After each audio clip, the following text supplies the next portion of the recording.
it's like 7:58. I'm like, oh, I got to go live in a few minutes. And so I got to get better at that.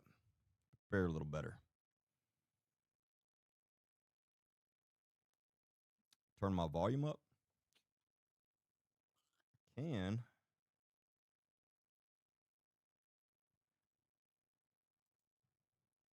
Is anyone else having issues hearing me?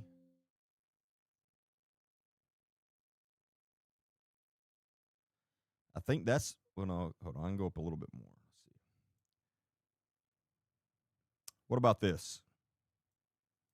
I think that's as loud as I need to go for it to still sound good.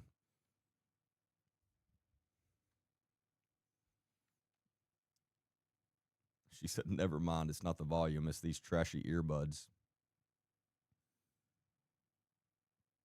Yeah, you got to go with the actual Apple, I don't know what word that was, AirPods. Or the Bose or the, what's the other ones? Those are the only two brands I recommend. I've got both. I like them. Okay, yeah, we should be up on the YT now.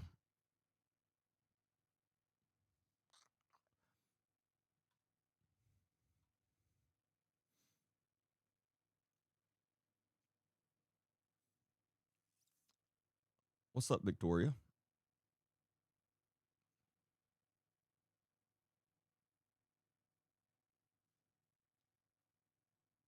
But if you are on TikTok and you are enjoying the live, getting any value out of it, I do appreciate any gifts that you can send on there. That does help.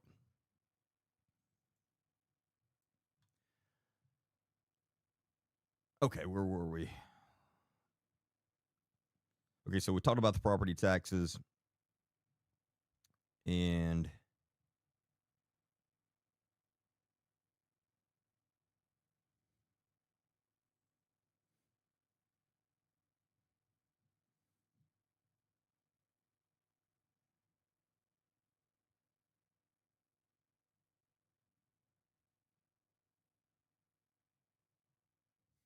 I do want to know for anyone that was not on the live Friday night, especially for the ones that do live anywhere in Marion County or around Marion County, Hackleburg, Hamilton, that area. If you had a chance to watch the short video I put out today about the IS4S facility, I am curious because I still have yet to find anyone that had ever even heard of it. I'm sure some people have. I just hadn't talked to them yet. And I'm just curious to see if you live in that area, were you aware that this facility even existed? And if so, were you aware of what types of things they are actually testing there?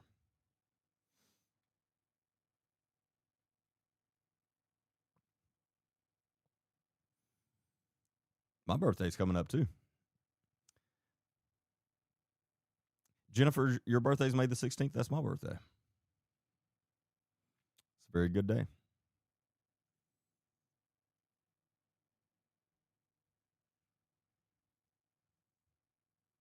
Although the older you get, the less you like the birthdays. You kind of want them to slow down a little bit. So let's pull up. I know this is going to make some of your night, but let's pull up Karen Wheaton's latest video that she put out. So if you're not familiar with the cult that we're talking about, it's called The Ramp, and it is a cult disguised as a ministry out of Hamilton, Alabama, which is a small town in the northwest corner of Alabama. And well, that's their home base. They are based out of Hamilton. They also have a campus in Chattanooga, Tennessee, and one in the UK. And Karen Wheaton is the founder, leader. Her son-in-law, who was also her second in command and CFO over the entire ministry, recently finally came forward and admitted that he has SA'd at least 2 minors. Now we know there's way more than that. Many more have spoken out, and I would bet many more have now went to the police. The Aaliyah SBI, the Alabama State Bureau of Investigations, is leading that investigation, and I would bet more has come forward and hopefully working with them. And there is it's not just him, there is an entire culture, the entire culture for this cult. There's been many child predators on staff there. More specifically, we are up to at least 5 known child predators that have been on staff there. And just recently, she was back on her videos, literally, and I made a podcast about this, literally begging people to bring their kids to their summer camps in the midst of all this. If you just watch her stuff, now I've not watched the video we're about to watch, but prior to this, if you just watched her stuff, you would have no idea that this is even going on, because she doesn't mention it all. She's acting like just nothing's going on. And she's just carrying on about her normal. So Stephen, which I've heard is in the know, says there are more charges, including these 2. And I don't doubt that. I've heard different numbers, but I don't know how accurate some of these numbers. I've heard it, so I'm not going to repeat those right now. But I do know there's more than 2. Why has he not been arrested? It's been like 2 months. So the reason he has not been arrested is they are waiting to present it to grand jury. I don't know exactly why, but that is pretty common. So, but that is why he's not been arrested yet. Now, the grand jury should be coming up sometime this month. I don't know exactly when, but I believe, I've not double checked on this, I need to, but I believe it's going to be coming sometime this month. Again, I'm not going to try to guess as to why they are waiting to do a grand jury presentment. It could be one of 200 reasons.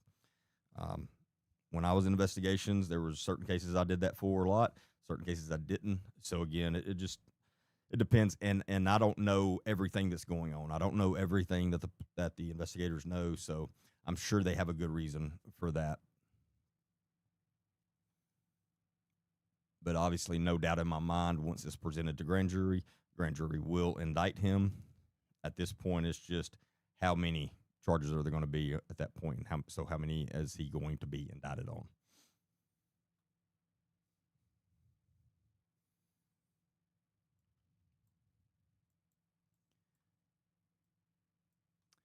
I live in Hamilton.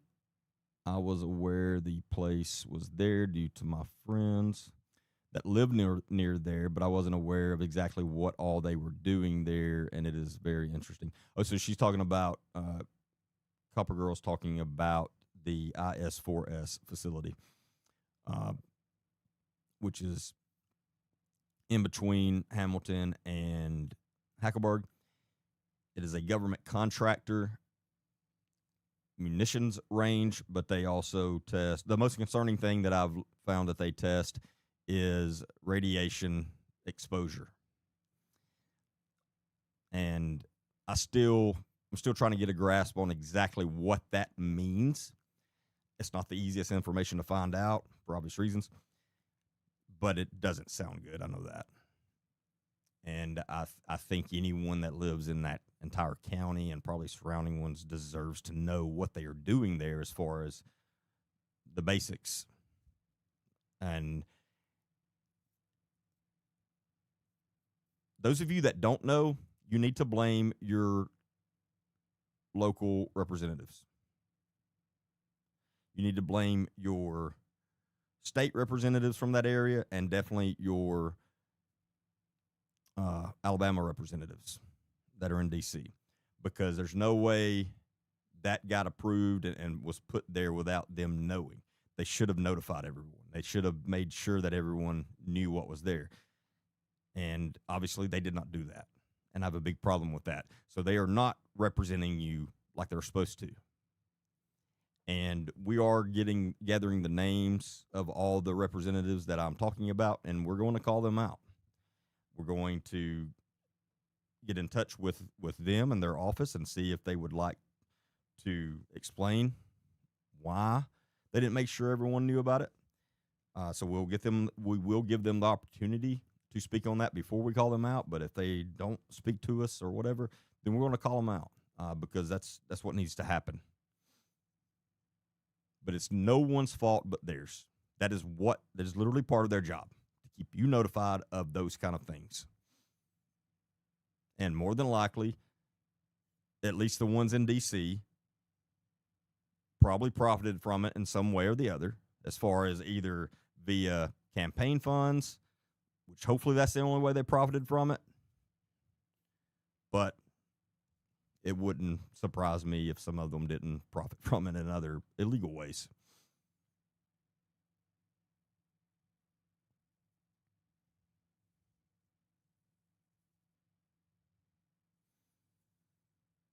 Okay, back to Karen Wheaton. I can't wait to see his little greasy, pointy-ass face in shackles and chains.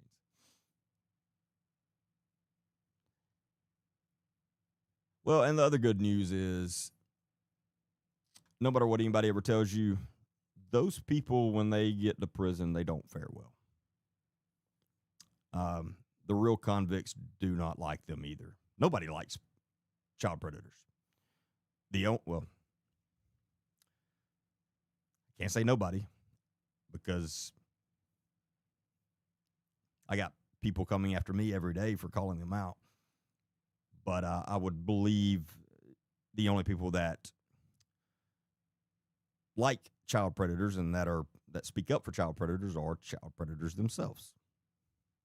There's no way around that. It's the ultimate crime, in my opinion.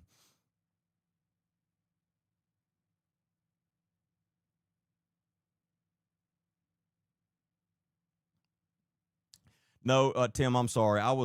We were going between two stories. The test facility we're talking about has nothing, well, as far as we know, has nothing to do with Karen Wheaton or the ramp. These are two different stories. The testing facilities, we came to learn about those while we're investigating the Joshua LeBlanc and Amy Eskridge, the two scientists from Huntsville that both mysteriously lost their lives. One of those was in Walker County.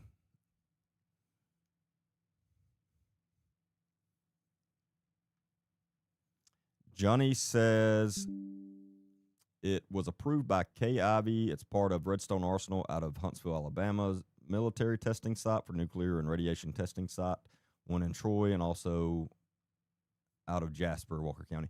Yeah, there's the Defense Munitions Proving Ground, as they call it, is in Walker County, out in Townley. If they are doing any type of radiation testing, I can't find that anywhere. Doesn't mean they're not. But the IS-4S facility, the North Alabama range, as they call it, is definitely testing those things.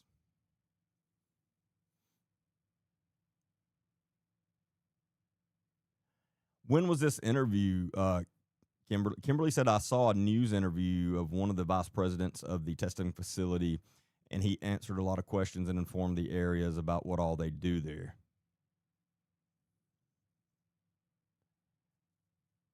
Yeah, again, there was not no one did a good job of letting the citizens know, because, again, I've yet to talk to anybody that even knew about it.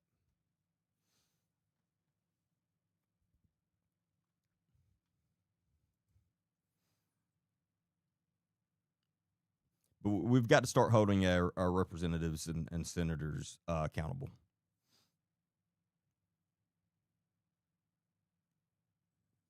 Unfortunately, it's not, I know. Most people have no idea how important their votes are when they're voting for representatives. It seems like a lot more understand that for Senate. I don't understand why people think there's a huge difference in those two. And because it's like, again,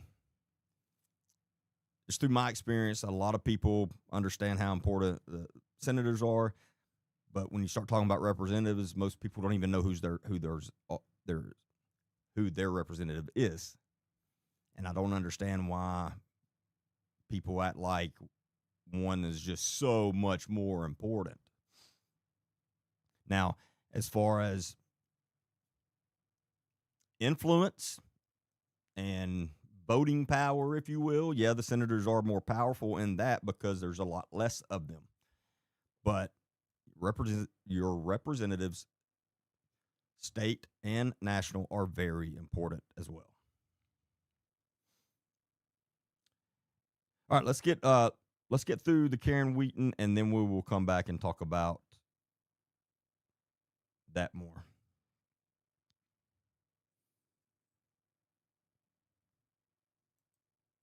Plans kept getting exposed.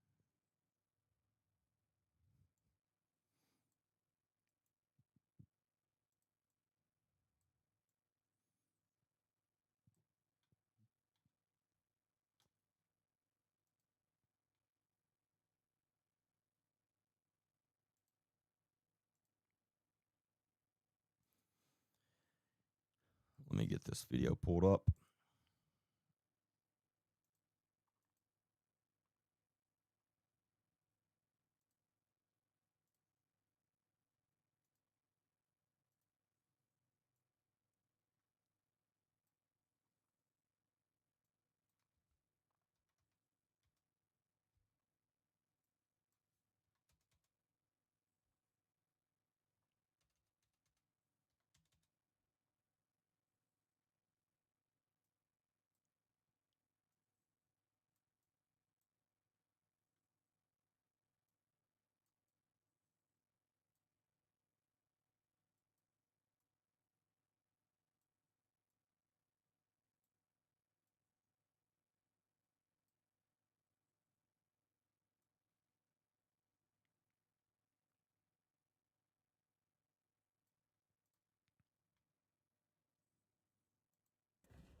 Hello, my front porch friend. It's always so good to see you. And this was released 4 days I'm on ago. the last swig of morning coffee. I actually only have a few minutes, and I've got to head to the airport. But This is the one we already watched. Until I talk to you. So, hold on. I'm actually flying to Kansas City and then to Orange County, California. And I was just thinking, if y'all are in that neck of the woods, I wish you'd come. I'm gonna make sure they put the information on where I'm ministering this weekend in my website, KarenWheaton.com. KarenWheaton.com. I don't know, just if you're in the Kansas City area or Orange County, California area, you could come. Wouldn't that be? I'd love to see you. Anyway, okay, so let me get my stuff. I don't have a lot of time. Okay, I was confused. But I'm sorry. I have a word. I have. Somebody sent me an older video, and I mistook it for a new one. We're going outside to my little corner of the world where I love to be a lot lately. This is where I come in early mornings, which is still morning. Look, I'm working on it. It's a work in progress. But I went yesterday, and I'm going to fix this up real cute back here. Hang on. Get my stuff down. And I went to Hobby Lobby because they always have Oh, no, okay, I see what it is. And got me these little shells. Okay. Someone sent me when she was in Orange County, California, which is the trip she's discussing on this video, where she went out there and preached. So let me get that pulled up. I apologize.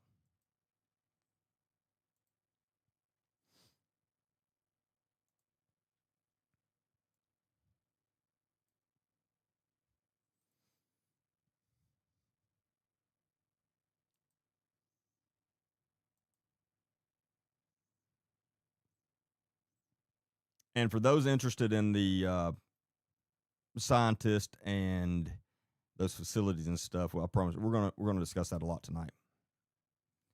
So just stand by.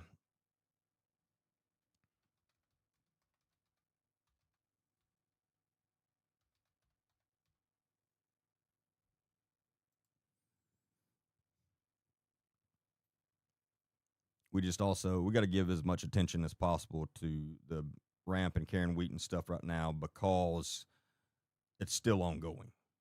And I'm afraid there are still children being harmed right now, and that's just unacceptable.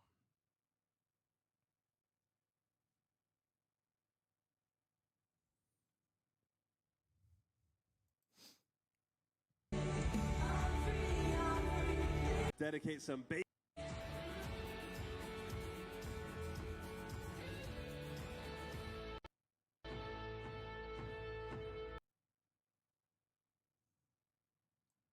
Going to bring a message that is going to be a game changer. I heard so many compliments from when she preached here. This guy, I don't know him, the preacher at this church they were about to show, but not any ministry that would have her come in and preach right now, they either do not do their research at all or child predators do not bother them.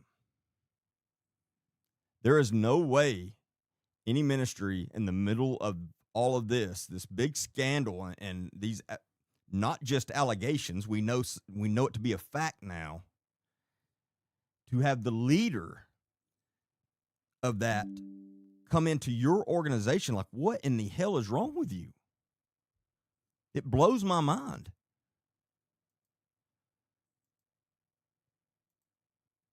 I don't understand it.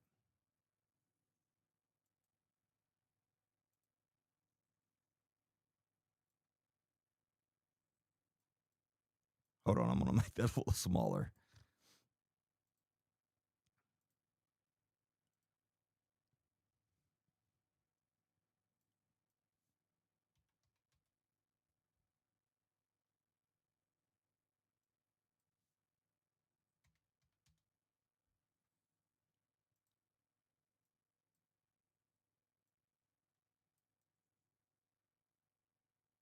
Here we go.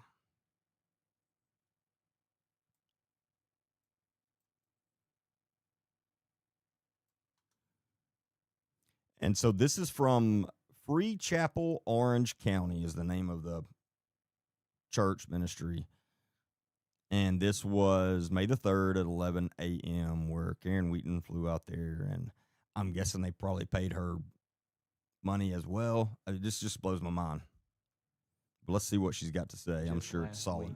I'm telling you, women were moved to the core, but not only women, she's preaching about legacy today. Would you stand to your feet and would you give one hell of a legacy she has now? For doing that. Stand to your feet and would you give a warm welcome to, this is her first time being at Free Chapel, Orange County, Karen Wheaton. God bless you. Oh my.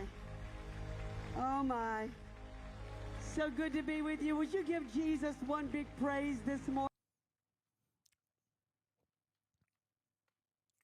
It's funny because at her ministry,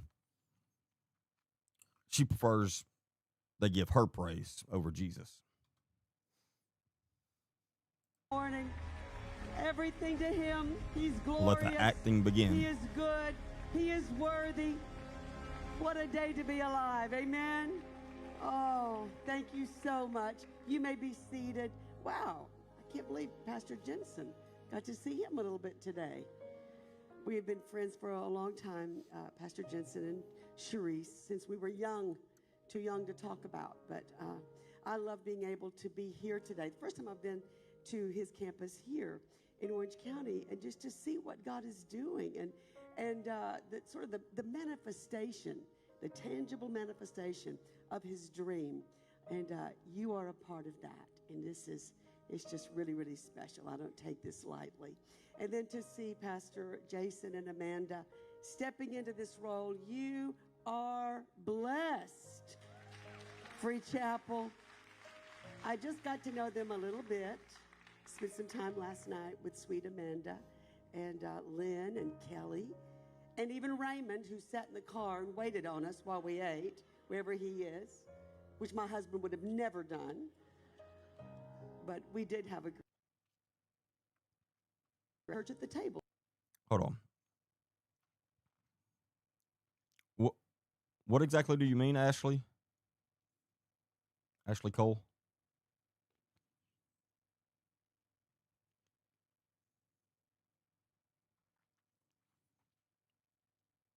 You're the investigator for what?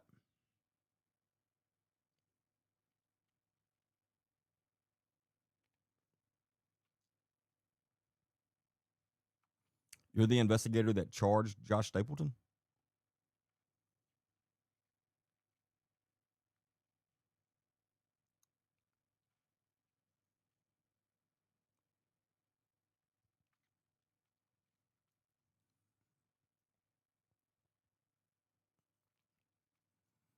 Could you please message me?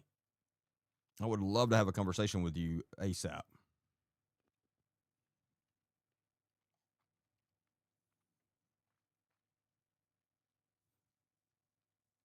Awesome.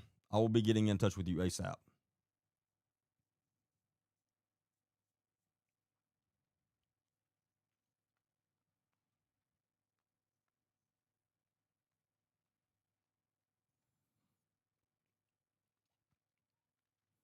And if you haven't, go Ashley. If you haven't seen it yet, I was a guest on Chris Hansen's podcast, and that's the case we discussed the whole time too. Go, make sure you check that out too. It's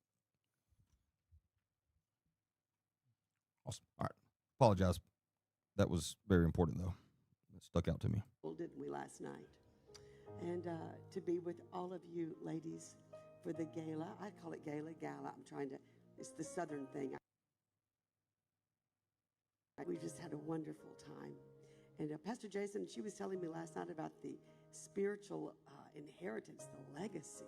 Goodness gracious. Talk about legacy of what you're carrying and now to pass on to your children. I honor you for that. God has certainly raised you up here. Orange County needs Free Chapel. California needs Free Chapel. And you are a light in the darkness, seeing what you're doing. Oh, never mind. I just saw your message. Let me say this. The hospitality, excellence of this house, I don't think it can be surpassed. I travel a lot, but you deserve to be commended because I was the recipient of that and impressed with who you are. This is a special house, isn't it? You're blessed to be able to be here, so don't take that for granted. If you do, you can come travel with me. You're going to love Free Chapel, all right? Dylan, wow, those kids. Now that made my morning. Seeing those kids lead the worship. Woo! Paid in full for you and for you parents. What Dylan's doing with the high schools here, y'all, that is incredible. Revival. Oh. Jennifer, I've spoken with him about it. He's looking into it more as well.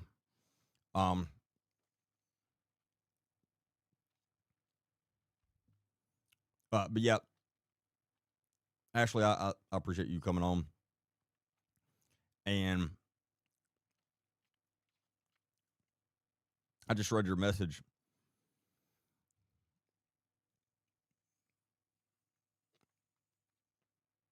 I've stated numerous times that I never, ever want to read his indictments again, that it was literally the worst thing I've ever in my life read. And I've seen a lot of stuff in my career. I've interviewed a lot of evil people and seen just horrible stuff. But his indictments were the worst things I ever read, and I will never read them again. Every time I have read them, I did not hardly sleep at all for about 2 days.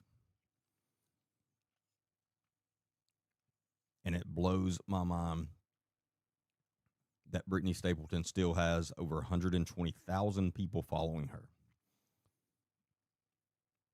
And I think over 300 paid members following her.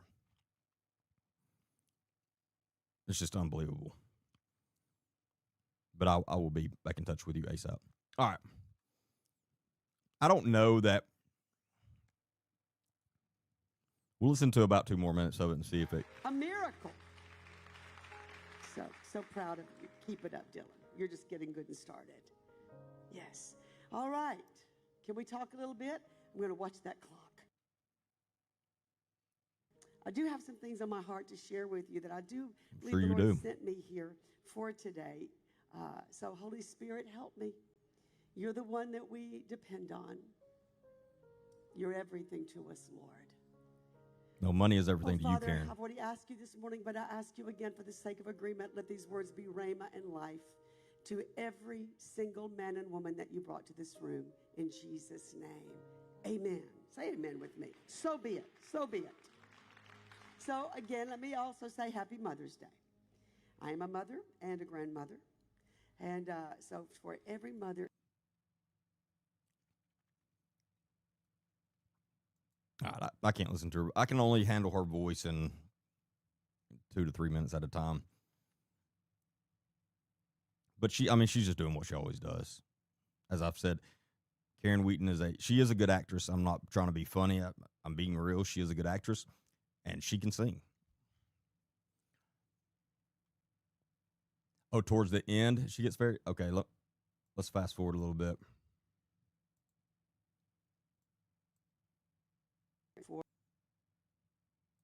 People are going to be anonymous. And he says, about this time next year, you're going to be holding a son in your arms. So she hears a promise from God to hold on to the promise that God that scared gave me. you. Startled me. Thought she was going after somebody there. Favorites too. Sister Canaanite, that's mother, is found in the book of Matthew, the 15th chapter. She's just wonderful because I so relate to her in so many ways. Because when something as a mother, and you mothers will know what I'm talking about, when something affects your children, you lose your mind a little bit. That statement right there There's this other woman makes me so angry to hear from her. If somebody messes with your kids. Come on, ladies, I need a little help here. Is that the truth? Wish I had time to tell you some stories. No, I bet you don't, Karen, because you have got some stories of children having their complete innocence taken away from them while you sat by and just cared about the money.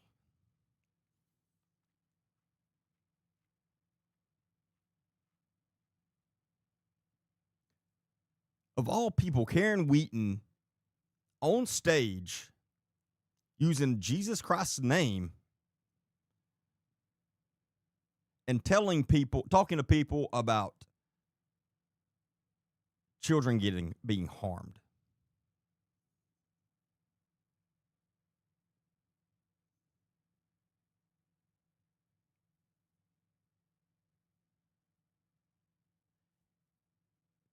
I bet what she don't tell them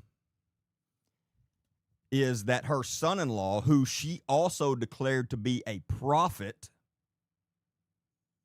has been a child predator for over 20 years in her organization, leading her organization, one of the main pastors of her organization.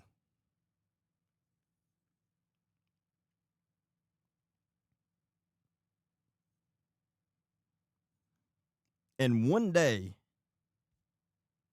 at least some of the victims will probably speak out. Because there's only certain things we can say about the case right now, right?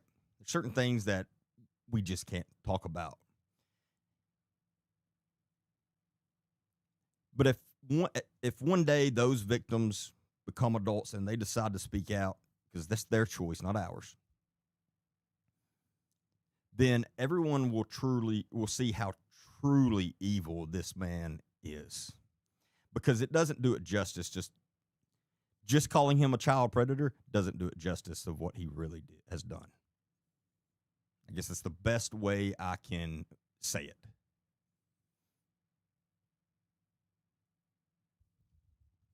And Karen Wheaton, she's just carrying on about her life. She's catching flights to Orange County, California, getting paid big money to go out to a church and speak and talk about protecting your children of all freaking things.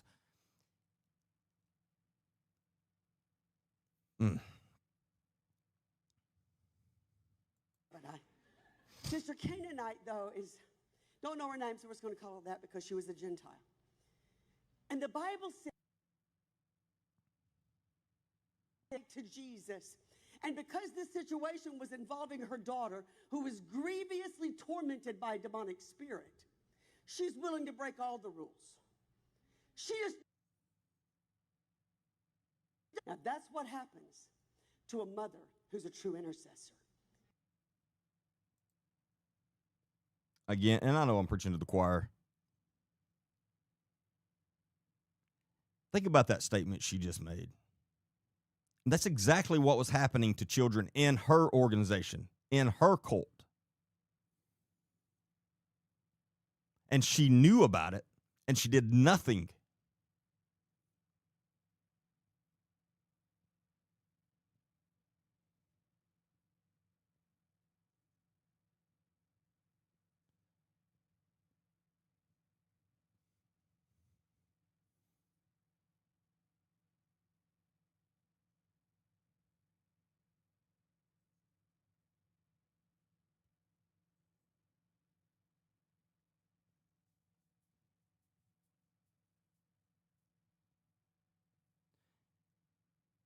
If there are any of you that still believe her BS statement of, this is the first I've heard about this, you're going to regret believing that. Because I promise you that will come out. I don't know when, but eventually that will come out. I have seen the proof myself, and I can't produce it because it would give away who the victim is. And obviously I'm not going to do that. But I am telling you, I myself have seen the full proof. Karen Wheaton knew about these allegations. I'm not saying for these victims, but she knew about the allegations against her evil demon son-in-law at least 2 years prior to this coming out. And how do we know that? Because she paid their family off. And then we also know that when this came out, while she was speaking with, we'll call an advisor, the first thing she asked was, how much is this going to cost to go away? I know that for a fact. That's this woman who is standing up here acting like she is preaching in the name of God and Jesus Christ. Let me tell you what this woman cares about. Money and herself. That is it. That's all she cares about. And anyone that thinks different, she has you fooled. And I'm not judging you for being fooled by her. She's intelligent. She is a great communicator. And she is a master manipulator. And she's a good leader. She just uses it for evil. So I'm not judging you if you got fooled by her.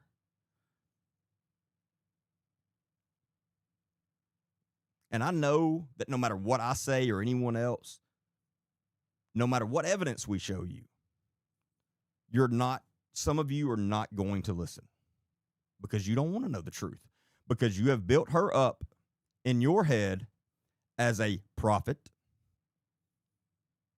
and you refuse to accept you've been fooled.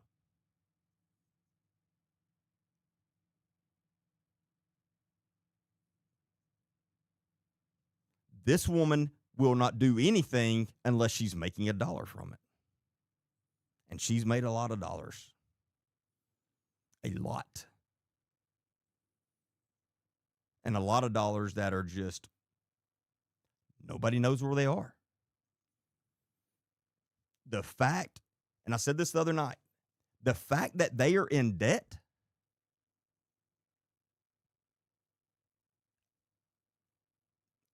I don't even know what to say to that. That does not make any sense.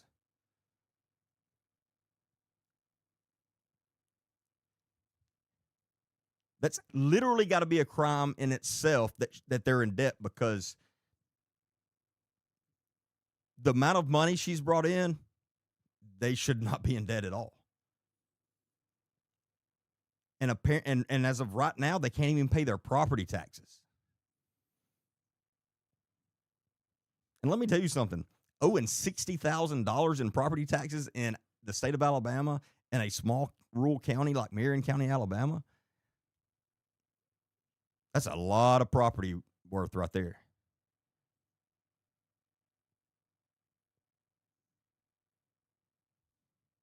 I owned over 100 acres, and my property taxes a year on it was like $300 and something in small county Alabama. So that should tell you a little bit about how much the properties that they own is worth, that they owe $60,000 in property taxes.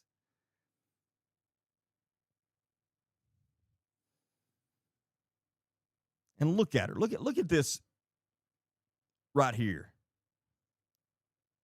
Just look at her.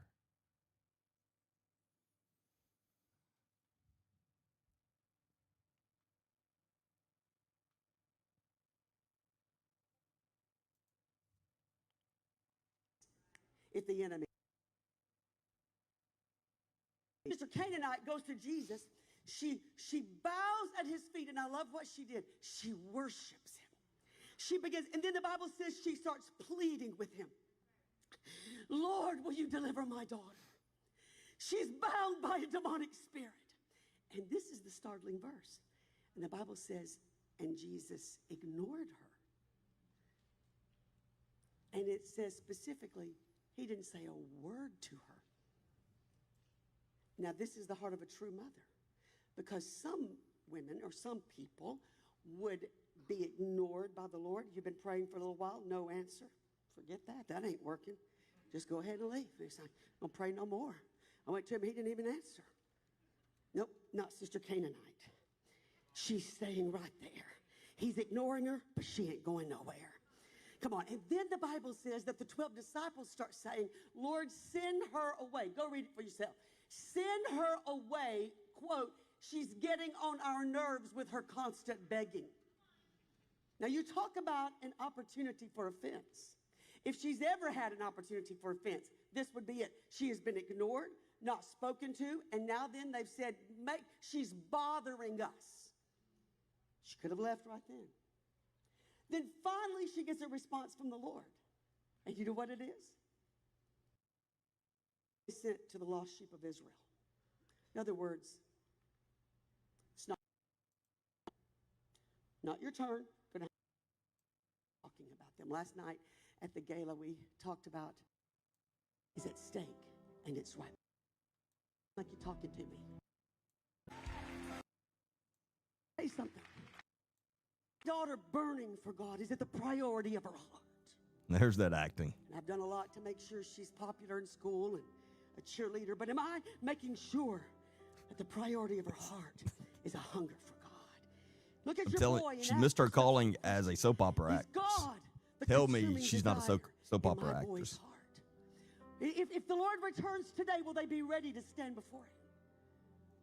By the way, that guy she is standing there, but that guy's huge. Those are important questions, because eternity is at stake and it's right before us.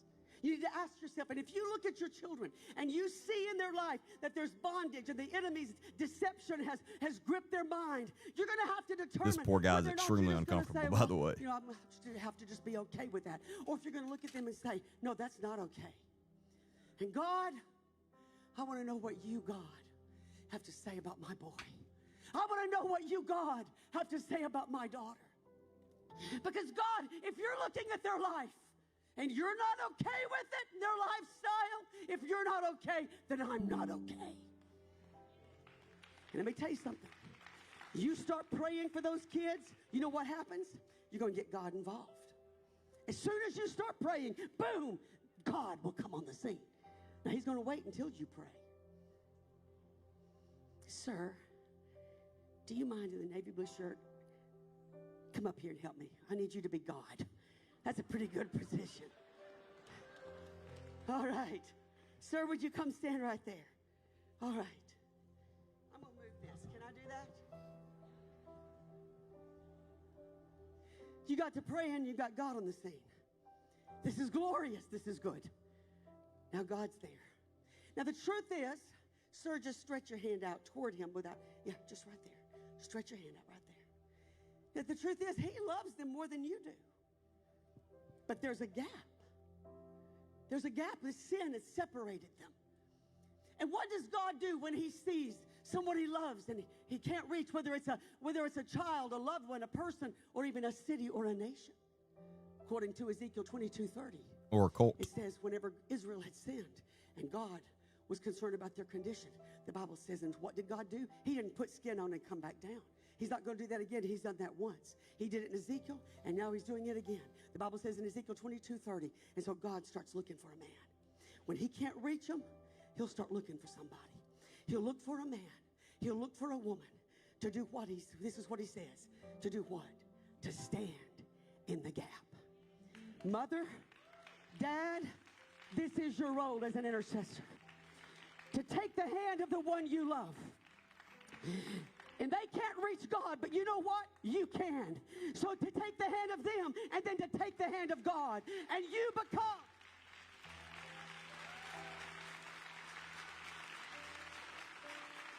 This is why you're on the planet. This is the only reason your heart's still beating. Come on, get up on your feet today. This is the only reason you're here today.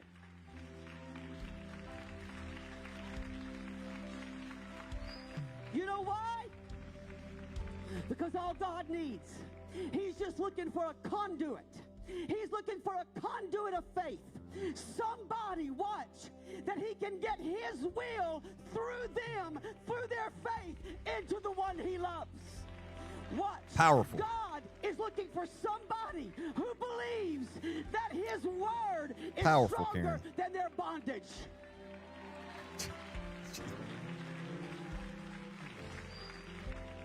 He needs somebody that can speak his word to them.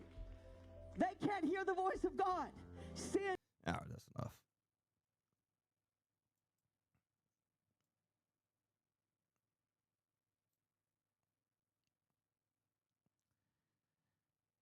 It is very disheartening knowing how fake she is. And the things that she puts not just children through, but the students that attend her college, which I refuse to call it that because it's not a college, it's completely unaccredited. And the students going and paying that to go there are getting scammed on top of they're treated horribly. They're treated worse than some prisoners. They're literally starved and forced to work without any pay. I mean, they're just treated horribly.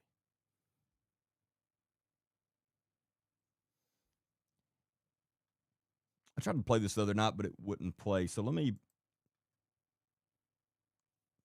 because this is one of the craziest videos of her that I've found that I'm going to pull up.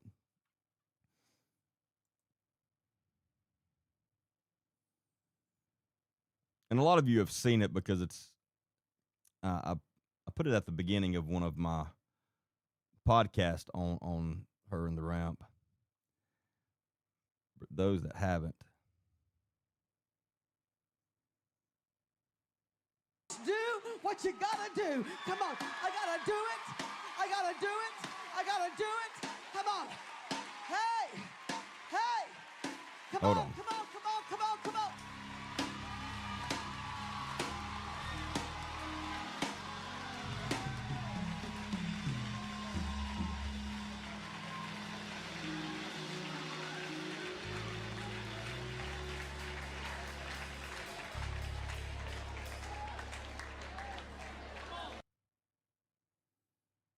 I don't know what's going on with that video. I'm going to have to re-download it or something. It's Now it's freezing up on me.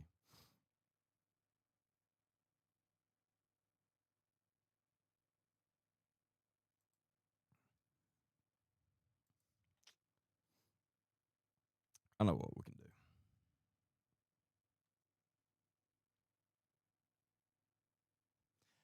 Tammy, that's a very good question. Why send your child to a college that is not accredited? Not only do people send their children to a college that's not accredited, they pay $4,500 per semester, and they're also all forced to live in campus housing, which is low income housing. That's not on an actual campus. It's in old hotels and or rundown rental properties that they've bought. And charging them, so they pay the $4,500 for tuition, and then they have to pay rent for their campus housing that's not really campus housing at rates 3 or 4 times higher than normal rates in that town would be for rent. They are forced to work 30 hours per week, manual labor without pay. And if they don't work their full 30 hours of manual labor that week, they are fined.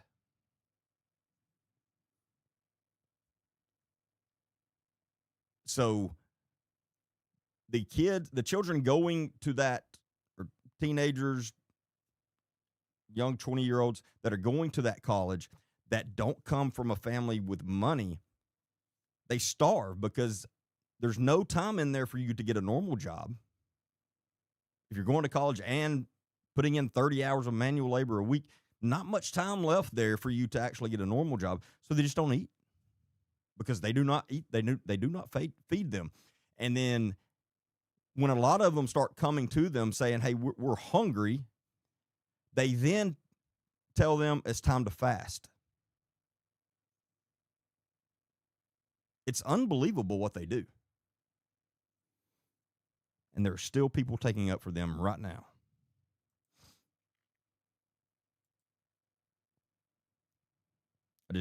I don't understand it. Never will.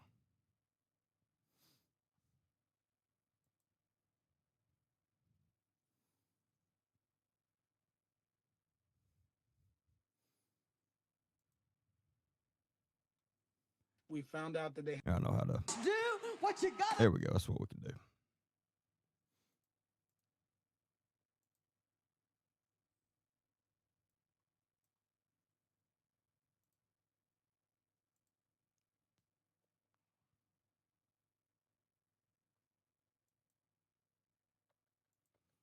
This is the video I was trying to pull up.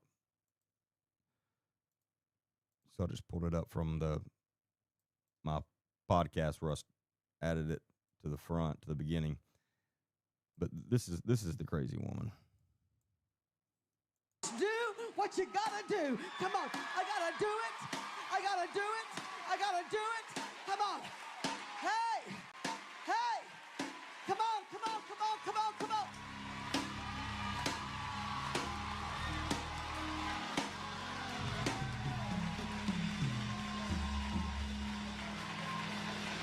Understand. Now, if she would have done that same thing to her child predator son-in-law, we wouldn't be having this discussion right now.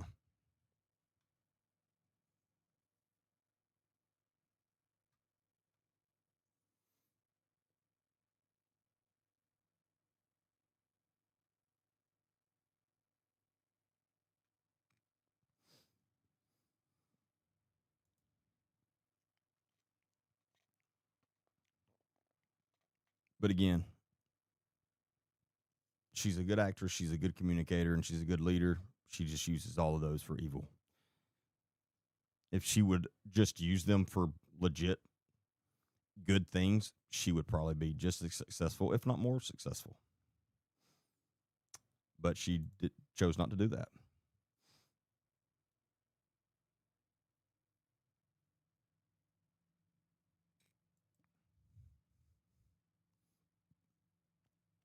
Sounds like all the money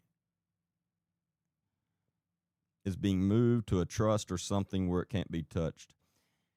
Yeah, that's a good possibility. And as I've stated from the very beginning, and I know that some of the victims have hired attorneys, obviously, because she has been served with one civil suit so far, with at least one. And I'm not going to pretend to be an expert in civil court because I'm not. So I don't know exactly how. I don't even know if this is possible. But if it is possible for those attorneys to file for an emergency freezing of the finances, that freeze all of her assets, that's what should happen right now. Because those victims are going to end up with nothing, because she's going to end up not being able to have, she's going to get rid of everything. And the fact that we're just having to watch her get rid of the stuff right now and liquidate all this stuff when there's already tons of money missing. If she anything she liquidates, that money's going to be missing as soon as she liquidates it. Again, I don't even know if it's possible to do that civilly or how that works. I'm not an attorney. I wish that would happen, because those victims, nothing's going to give them their innocence back. I understand that. But they should at least come out very financially well out of this for what they have suffered. And again, I know people like Karen. You could put her in prison for 3 or 4 years. That's not going to hurt her. She'll probably profit off of that. Literally, she'll write a book or whatever. But if you take all of her money away, that's where you're going to get her. That will hurt her like nothing else. And I hope that happens. And if justice prevails here, that is exactly what will happen. Because again, she's not going to be able to go in court and claim she didn't know about these allegations. So I don't see how in the world she's not going to lose every lawsuit that's filed against her with these victims.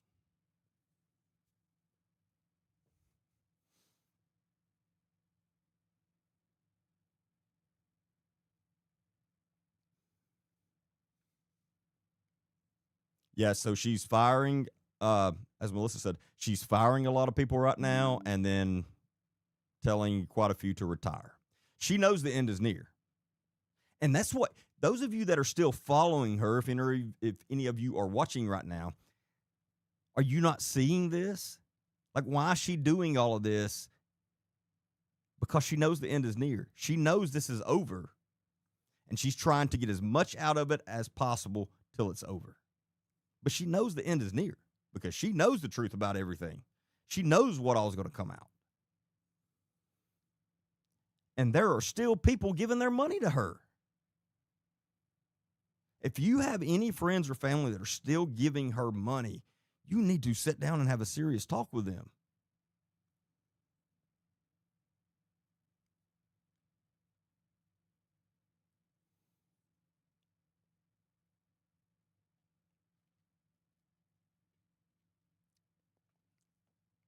And I think a lot of people have no idea just how much money she has made. We're not talking about 10 million. We're not talking about 20 million. We're talking about a lot more than that. There is a lot of money that has been pushed through there. Now, I know. Hold on, I can't say that. Speculation on my part. So this is pure speculation on my part right now. So I'm not saying it as fact. I'm saying speculation on my part. There's been a lot of money laundered through that organization. Speculation from me is Perry Stone has laundered a lot of money through there, and probably others. So that speaks for some of the money, but there's still tons more. That's just, where is it?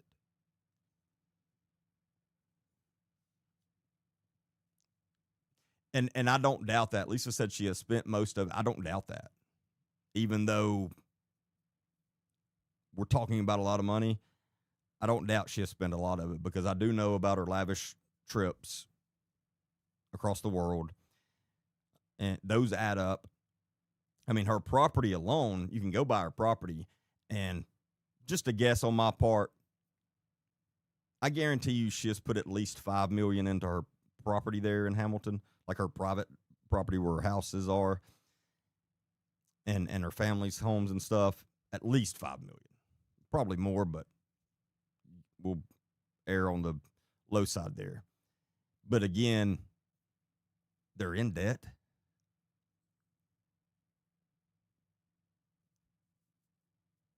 And I think that's probably how, I think if they actually will investigate her for all the fraud and money laundering, that's what will get her sent to federal prison. I just wish I could say for sure that they're going to investigate her for that. Again, and I understand this, it takes a lot for law enforcement to dig in and go all in on investigating a ministry. It does. And these days, a cult. Because it's a hard sell to federal judges, honestly, because of the past. Unfortunately, there's two huge cases in our federal government's past that everybody's still well aware of, and it still scares them to this day, of the botched investigations on, well, not necessarily the investigation, but the operation when they went in to Waco, Texas, into the, what was the cult's name? Oh my goodness, I can't think. Anyway, you know what I'm talking about. That was tactically horrible, and it's on the it's on the ATF the way they did things that day. Now that was a long time ago. Yeah, David Koresh.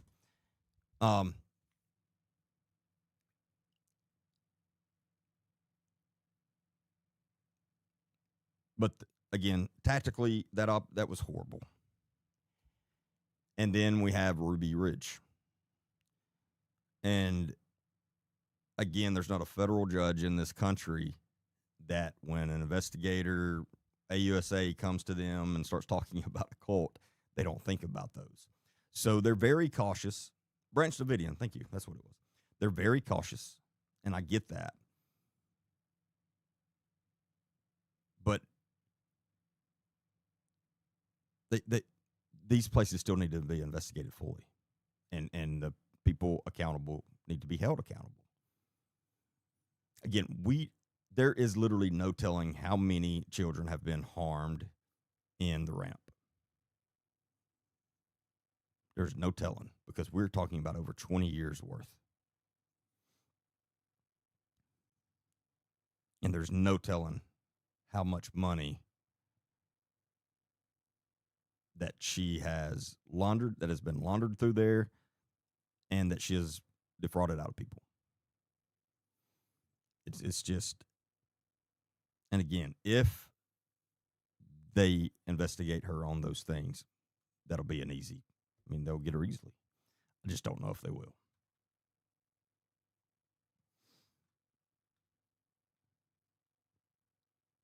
But somebody correct me if I'm wrong. So I'm not saying this. I'm asking a question because I know some of you know. The $400,000 that was donated to the ramp at one time, there was that Perry Stone.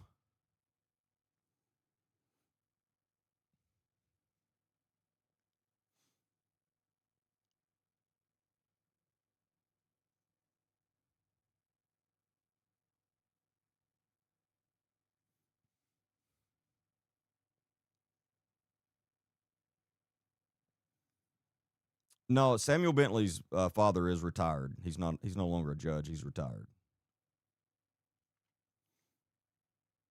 Yeah, so that was Perry Stone. So literally in the middle of being investigated, Perry Stone donates $400,000 to the ramp and then immediately says, I'm part of the ramp now. That was all a scam. And anybody that can't see that, you're just not opening your eyes. That man needs to go to prison too.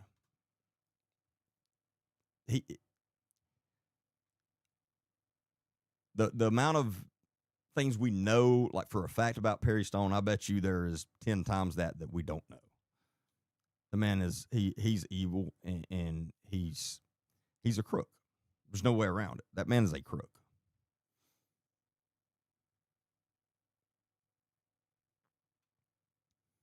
Hey, Rachel, how are you? We're talking about the ramp, which is a ministry, a cult disguised as a ministry, and it's home based out of Hamilton, Alabama, which is a small town in Alabama. They also have a campus in Chattanooga, Tennessee, and one in the UK. And we were just talking about Karen Wheaton, who is the founder and leader of the ramp, and her son-in-law, who was also second in charge of the entire organization, the CFO, recently came out and admitted that he had SA'd at least 2 minors, but we know there's a lot more than that. And Karen Wheaton is trying to play innocent. But we now know of at least 5 child predators that have been on staff at the ramp through the years. At least 5. One, and I can't speak for the last 2 weeks because all the changes she's making, maybe she got rid of him. Maybe we put enough pressure on her and let's pull this POS's picture up, because this is one I want to sue me. Which he's not, because he knows what I'm saying is completely true, so he doesn't have anything, but I wish he would.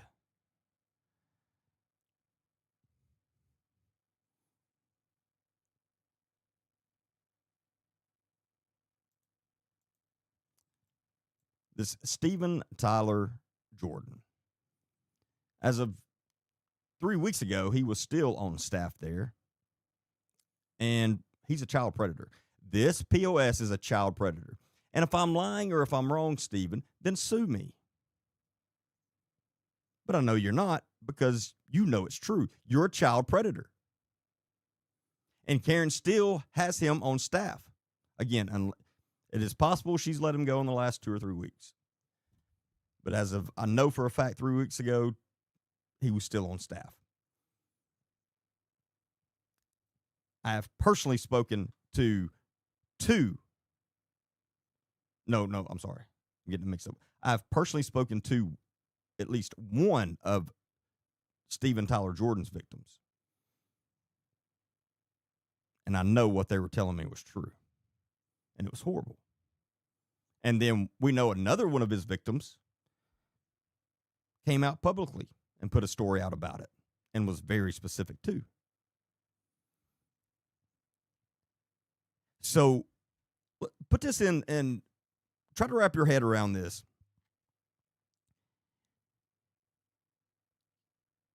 2.5 months ago, the second in charge of the ramp, the CFO, and one of the main pastors admitted publicly that he had SA'd at least 2 minors.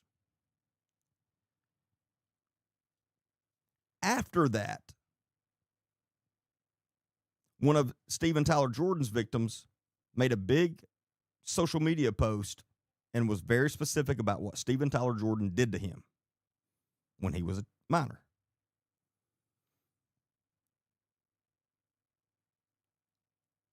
And Karen Wheaton still kept him on staff in the middle of all this. And at the same time, she made a statement saying, when Samuel Bentley, the CFO, her son-in-law, admitted to his crimes, or to a few of his crimes, she said, this is the first I've heard of it. And then people were believing her. While at the same time, We know for a fact she's heard about allegations against Stephen Tyler Jordan, and she was still keeping him on staff. So if she'll keep this guy on staff, who is not her son-in-law, who is not over in charge of her money, then you don't think she would have kept Samuel Bentley on staff, even though she knew about the allegations? Of course she would.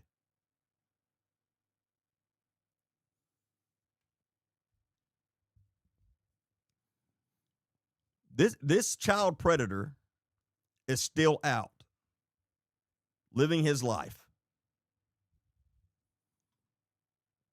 If you live in that area, keep your children away from him.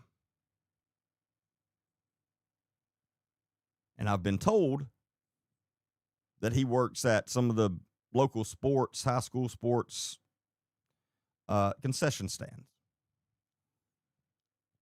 And if you are in charge of that and you're still allowing this guy to work in your concession stands, you're going to end up being as guilty as Karen Wheaton. You better keep him away from whatever organization you're representing.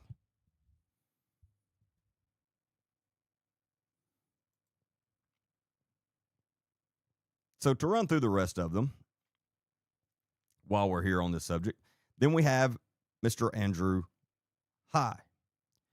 Now, thankfully, Andrew is currently in prison after being convicted of being a child predator. And Andrew was on staff at the ramp for quite a while.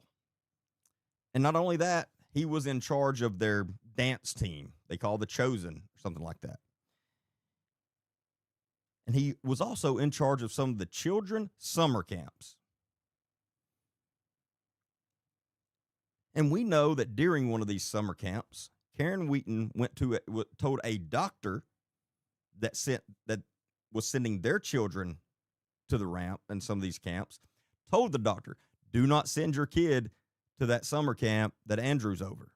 She told him that. So she knew. Then at some point, mysteriously, Andrew was gone and he was no longer part of the ramp.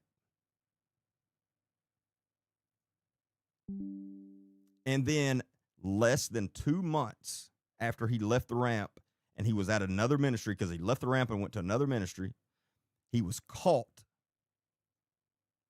being a child predator at that ministry. And that ministry did the right thing and notified the police, and he was arrested and convicted and sent to prison. And as I've said 1,000 times, are we to believe that Andrew was not a child predator and he just woke up randomly one day and decided, you know what, I want to be a child predator today? No, that's not the way it happens, and we know that. He was a child predator when he was at the ramp. Karen Wheaton knew that. And finally, something happened to where she was like, okay, we got to get rid of him because he's doing this to kids and this is going to cause us trouble. So, but instead of her turning him in to the authorities, she just told him to leave, which caused him to go to another ministry and have more victims. Those victims are on Karen Wheaton. Because if she'd have done what she was supposed to and done the right thing, they wouldn't have been victims. And he would have been sent to prison before. But that's not what she did.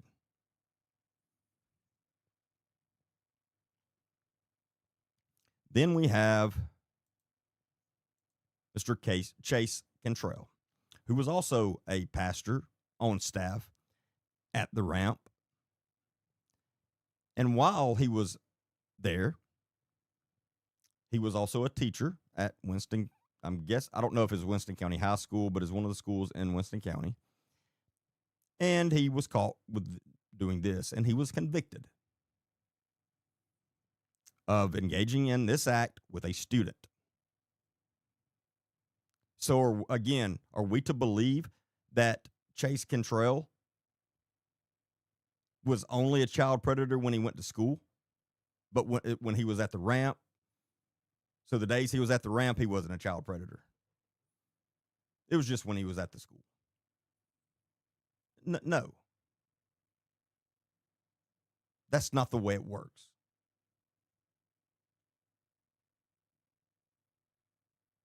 I guarantee you he has victims from the ramp as well. I guarantee you that.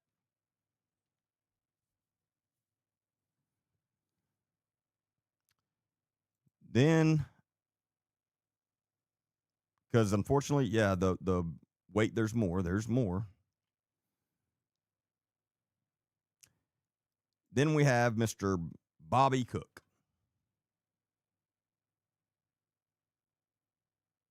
Robert Cook, he goes by Bobby Cook. Bobby Cook is a child predator. He hasn't been arrested for that. He hasn't been charged with it. So I know some of you are thinking, you're crazy to call this guy like that. He's going to sue you. No, he's not.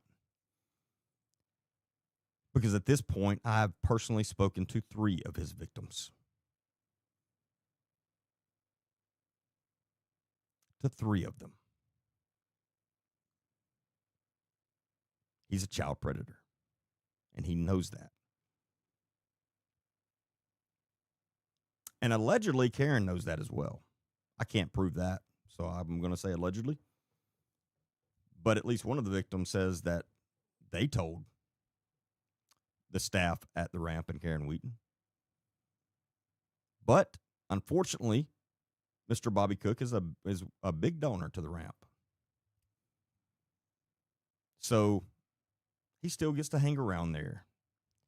And how Mr. Bobby Cook lures his victims in, he knows a lot of these college students go hungry. And so he will have these big cookouts and stuff at his house, and he invites them all over. And then towards the end of the day and towards the end of the night when it's over, he'll talk one of them into staying. And then when everybody else leaves, he pounces on them. I've heard the exact same freaking story from 3 different people, literally, of exactly how he grooms and what he does.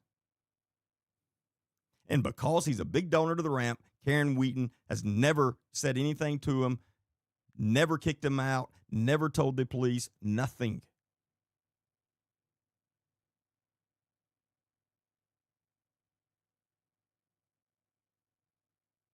A lot of people know that he's a child predator. And this is the problem I have with the Hamilton Police Department.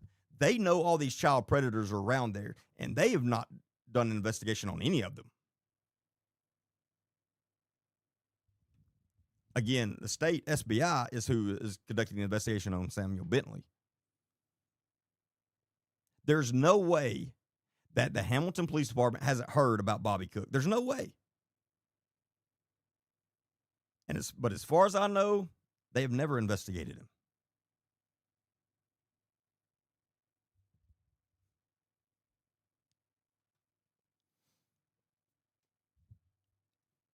This is an evil POS right here.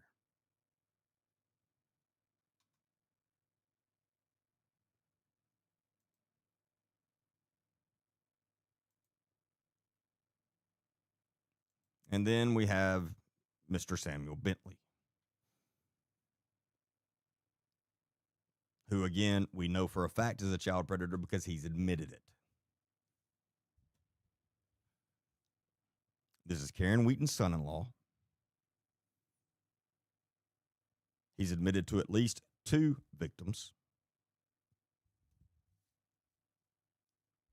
But as I said, and some other people said earlier, unfortunately, there are a lot more than 2. A lot more. And I have a very strong feeling, even though, so Karen Wheaton and the ramp, the staff, are still right now, today, telling all the kids that go there and all their cult members that, oh, this is nothing. He's going to get off. He's not going to jail or anything. This is a big misunderstanding. That's what they're telling them. And some of them actually believe it. But I do have full confidence that Mr. Bentley is going to spend a lot of time in prison. And again, people like him don't fare too well in prison. Because child predators are the ones that even true convicts don't like. They have morals. They have more morals than a child predator. And they don't like people that hurt kids.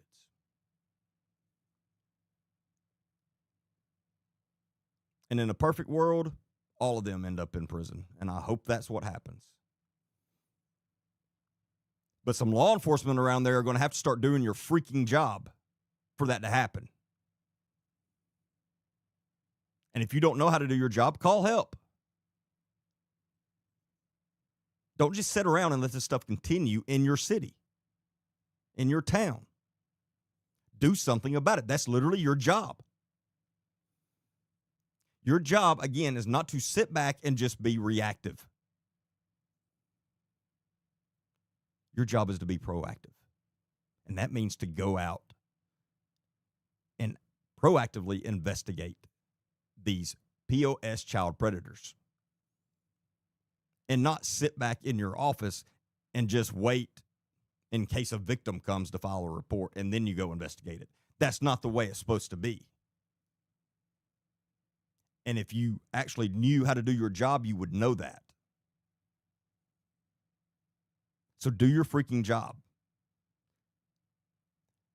If you're not already, start investigating Bobby Cook. Start investigating Stephen Tyler Jordan.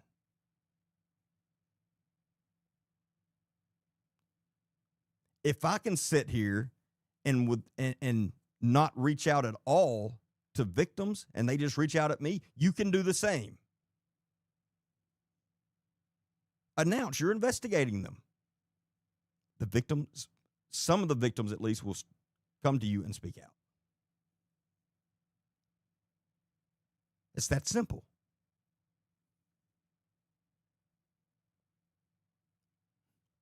And almost every victim I've spoken to, because most of the ones I've spoken, well, actually all of the ones I've spoken to they're no longer minors. They're adults now.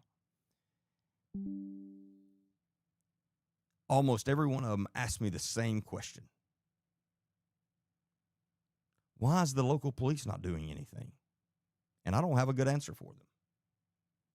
Because that is a damn good question.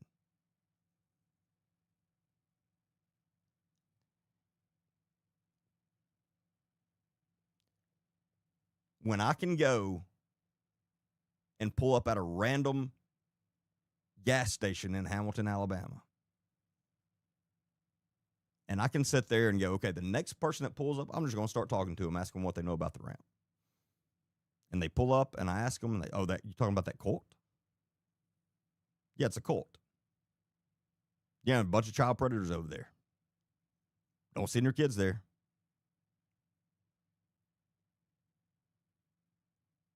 So most, if not all, the citizens in Hamilton, which all the ones I've spoken to so far, they don't want the ramp there. They know what it is, and they want it gone. Even though the ramp sits back and says they're making the town better. Well, it's funny because none of the people that live there think that. Nor do they feel that. But when all the citizens in your town know this stuff's going on, I don't think you can claim that you didn't know what was going on. So get off your ass and do your job. That's for the Hamilton Police Department. Do something. Do something. And prove to us that you do know how to do your job, and prove to us that you do care about children getting hurt, and prove to us that you do want to put child predators in prison.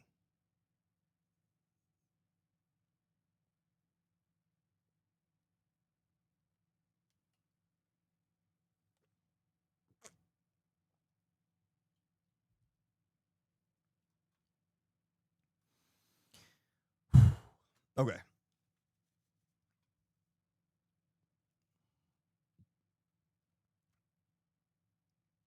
We will move on and discuss the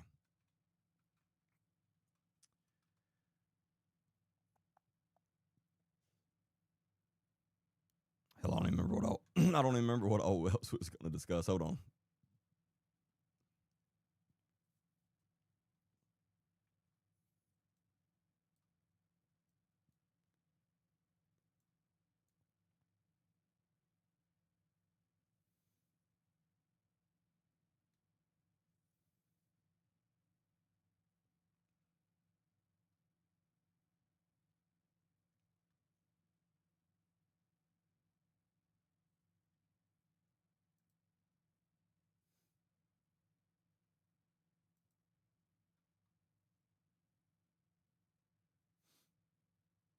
Actually, I'm going to play a few commercials and take a quick break, and I'll be right back.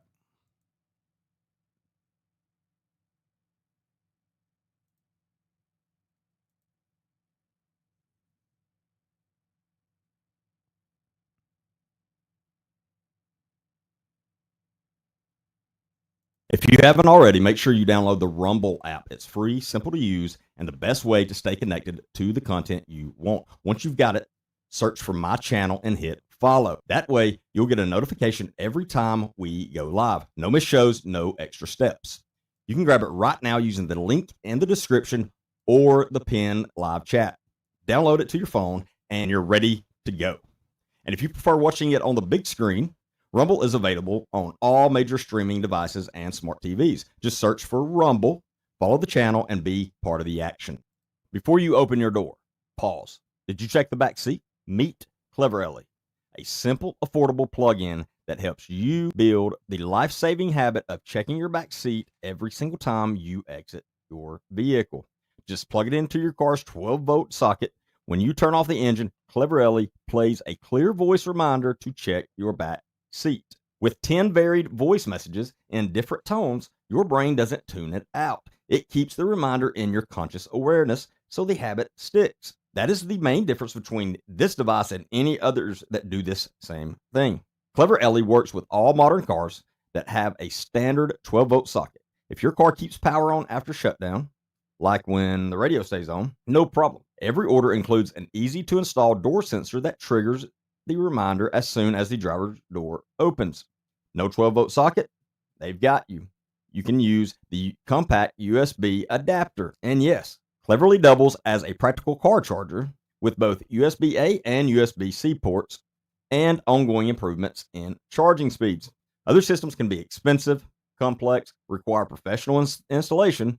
Clever Ellie focuses on human habit formation using varied voice prompts to enhance your memory, not replace it.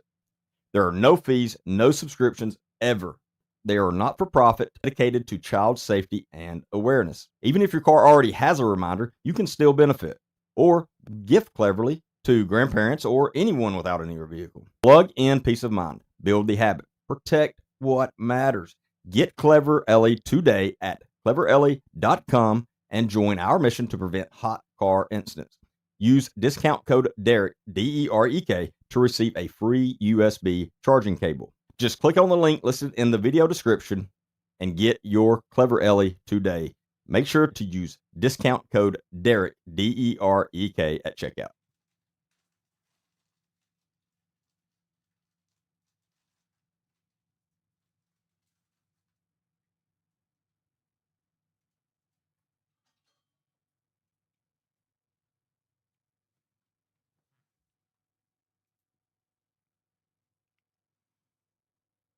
Hey guys, you all know how health conscious I am. I haven't had a single carbonated drink in over 20 years because I'm extremely careful about what I put into my body.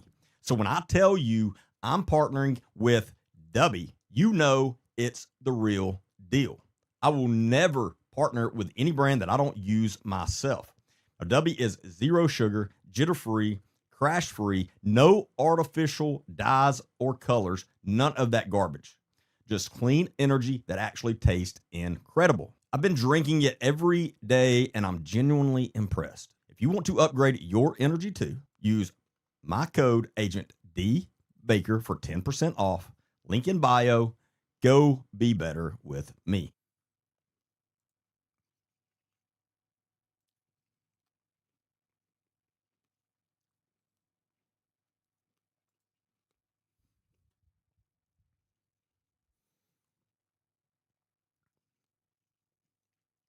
Well, thank you, Joyce. That is what we're going to talk about now. That's a good idea.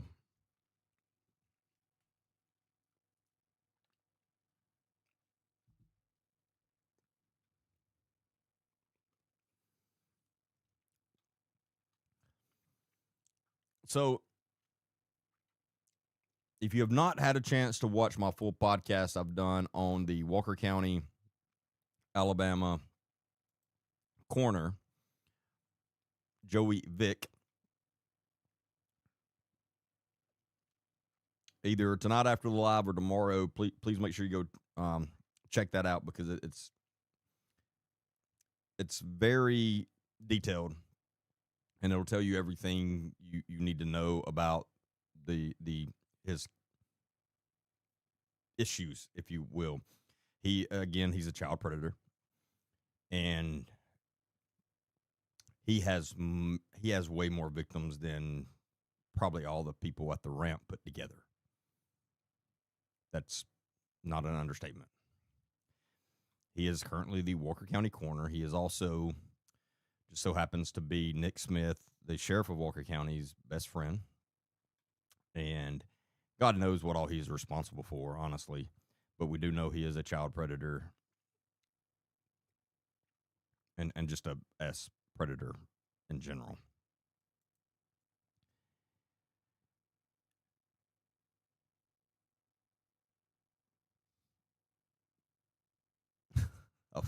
So, first off, if you are not familiar with Secrets True Crime Podcast, you're missing out. You can find the podcast on Spotify, Apple Podcasts, wherever.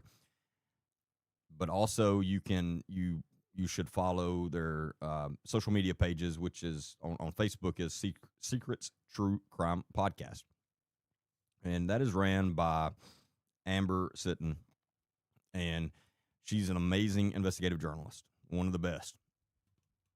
And she's one of the experts in the Walker County, Alabama corruption. But she has been covering the Joey Vick, the current coroner's case, and everything to do with that.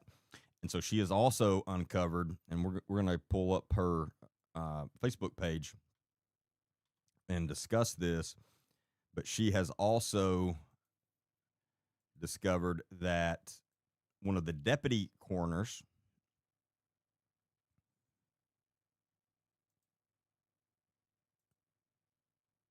has, hold on one second,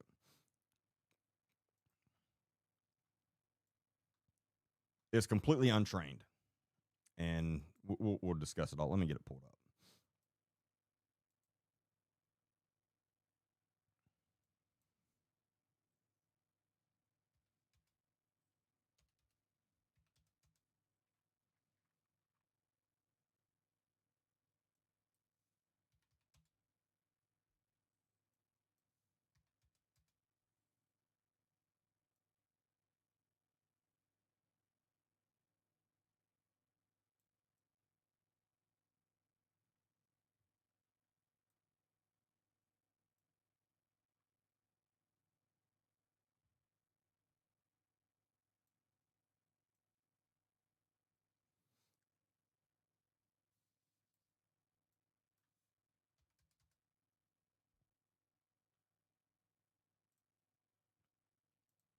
All right, here we go. So again, this is Secrets True Crime Podcast Facebook page, and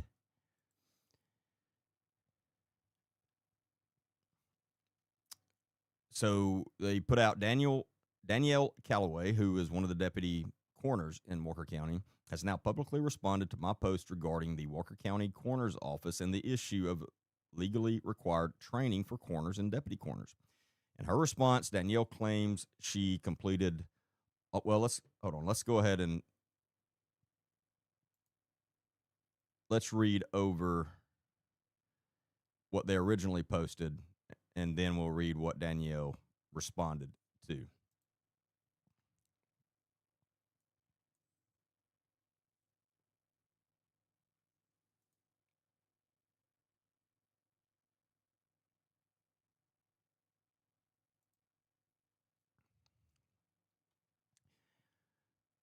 So Walker County's coroner problems never ended. Now one of Joey Vick's deputy coroners wants the top job because that deputy coroner, Danielle Calloway, is running for coroner in this upcoming election, which is barely a week away. While sheriff's races are dominating headlines across Alabama this election season, one of the most powerful and overlooked offices on the ballot is receiving very little public attention: county coroner. Most people do not think much about the coroner's office until tragedy strikes their own family. And let me add to this. This is another one of those, your coroner is a very important position. Now, it is crazy to me that a lot of counties in Alabama still have coroners. That's crazy to me because if you don't understand or realize, these people are not trained in any way whatsoever. They are, and this is not downing anyone, but they are farmers, they're office workers, I mean, whatever. And if they win the election, anybody can be the coroner, literally anybody. And that's the person that comes out if you tragically lose your life. They come out and they're the ones that determine, number one, if you're alive or dead. And then number two, the cause of that. And again, they are not medically trained at all. Most of them have never even been through EMT school, much less a doctor or anything. They're not any of those things. So it's crazy. Alabama has got to get out of 1920 and understand this. This needs to be fixed across the state.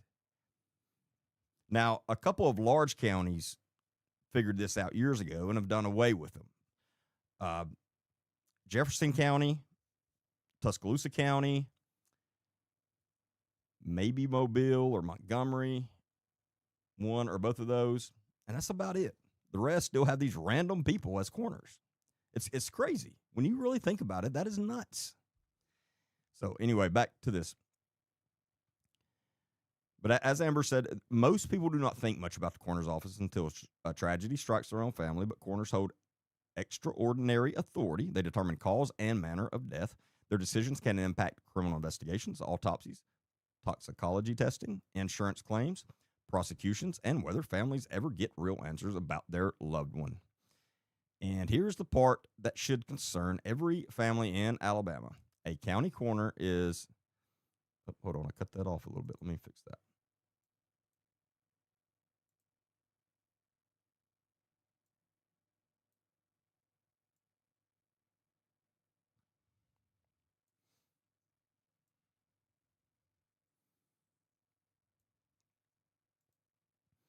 A county coroner is not required to be a doctor, nurse, paramedic, or have any prior medical training whatsoever. A person can hold enormous authority over death investigations in this state without ever having worked a single day in the medical field. I didn't realize that's what she's about to say. I just said that. So you just had to hear it twice. Anyway, that is exactly why Alabama law requires coroners and deputy coroners to complete initial training and yearly continuing education training. Now, keep in mind, we're not talking about some great training. We're talking about an online class. They have to sit down and take an online class. That's it. For years, and she's talking about her page, Secrets True Crime Podcast, this page has documented serious and ongoing concerns involving the Walker County Coroner's Office. Those red flags have included Coroner Joey Vick not even being sworn into office after the last election. That's a pretty big problem. Joey Vick admitting he illegally appointed a convicted felon as a deputy coroner. That individual had to listen to this.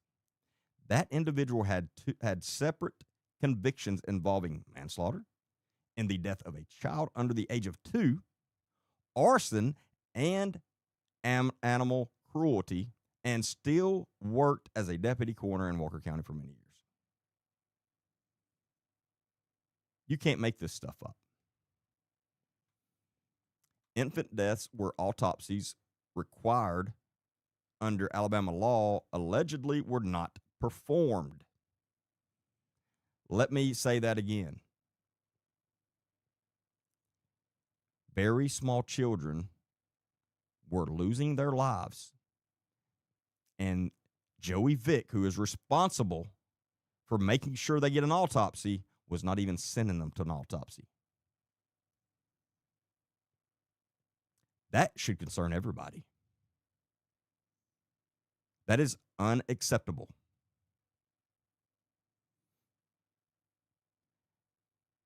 And I'm going to say, again, my speculation. I have pretty good proof that this has happened quite a few times, but I'm going to say speculation. So allegedly, that same is also true for some adult unsolved lives that were taken mysteriously. So your family member, it's possible if your family member's life was taken in Walker County that Joey Vick didn't even send them for an autopsy.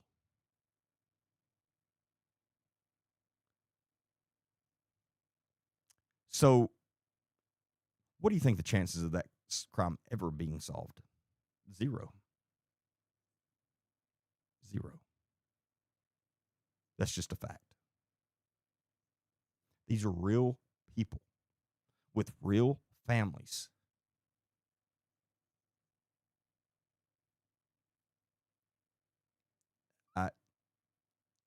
It blows my mind. All right, let's move on because it continues to get worse. Joey Vick resigning his position as pastor at Living Light Church of God after multiple complaints were made to state church leadership. At least one complaint allegedly involved conduct connected to his elected office as coroner. We now know it was more than one. We've heard the phone call. If you go back and you watch my full podcast on Joey Vick in the coroner's office, there's a whole phone call between the head bishop of the state of Alabama over the Church of God and one of the current leaders of the Church of God where Joey Vick was a pastor. And you can hear the bishop, number one, say that Joey Vick was definitely guilty of whatever he was alleged to have done, and that those crimes occurred inside his coroner's office. What else was it? And that there were multiple victims.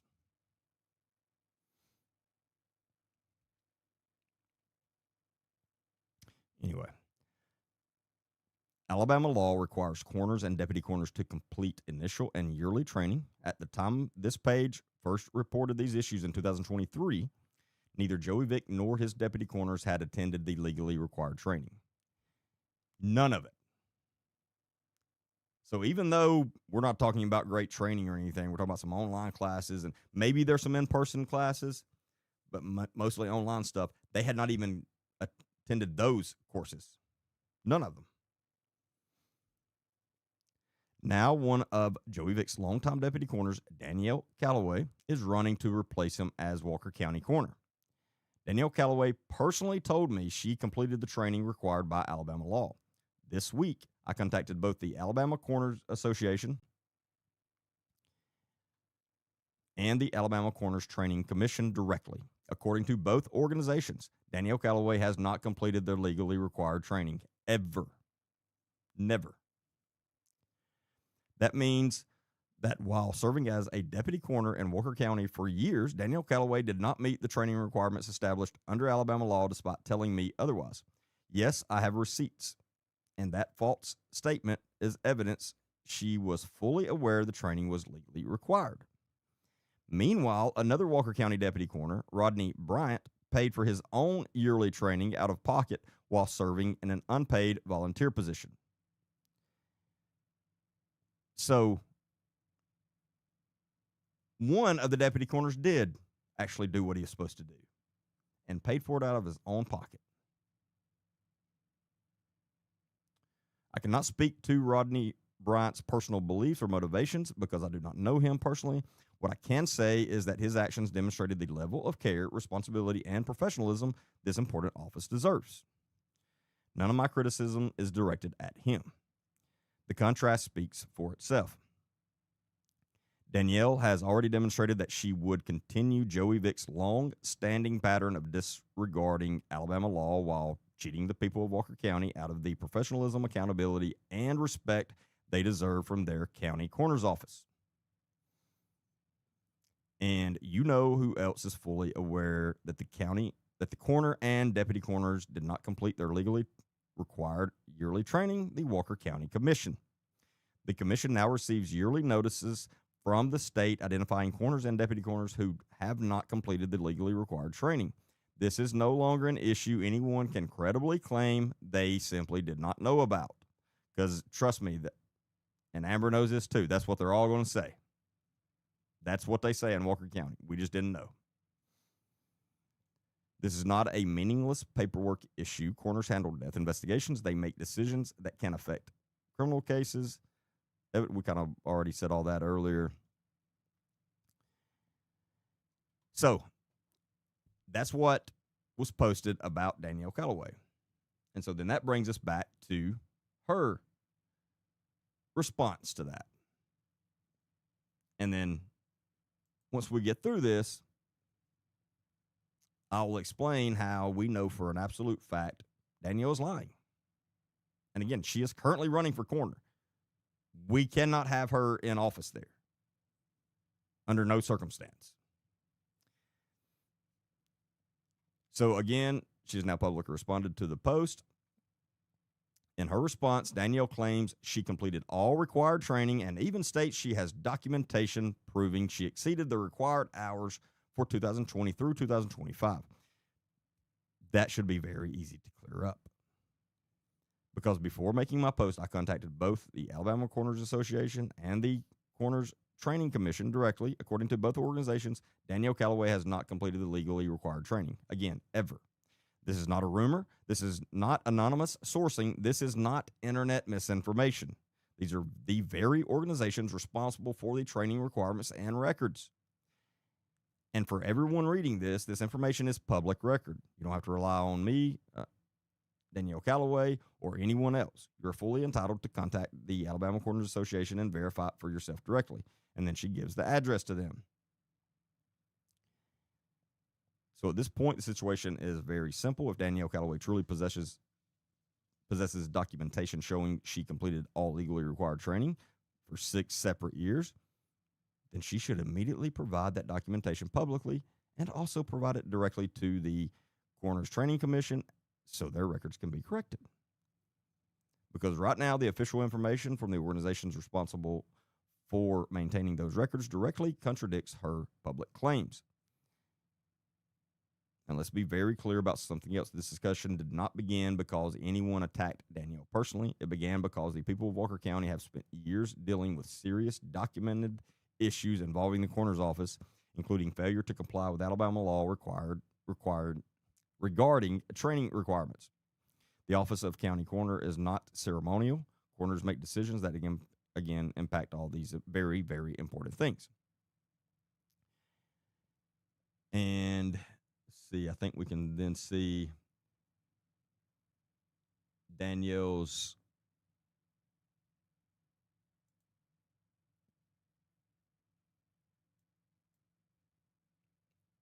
actual response here.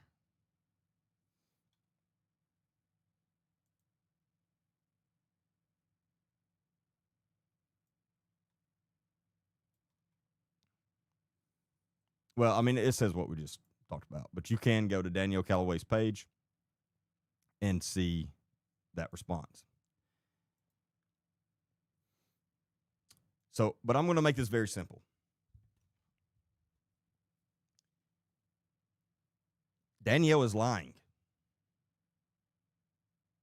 How do I know that? Because if she was telling the truth, she would have simply posted publicly her certifications.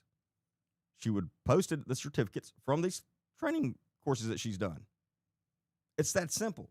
It's not secret. It's that simple. If anyone were to come to me and accuse me of not receiving any of the training, whatever, that I've ever claimed, within 10 minutes, I would be posting the certificates because I've got them all in a file right here. Very simple. I have every single certificate that of any training, course, anything I've ever attended for the military and law enforcement. So we're talking about over 20 years worth of stuff. It's simple. I have it all in a file. So if somebody were to ever say, oh, he didn't really ever attend police academy. Okay, here's my certificate. Simple. Argument over. Or he didn't attend this or that or whatever. Here's my certificate. I mean, again, it's that simple.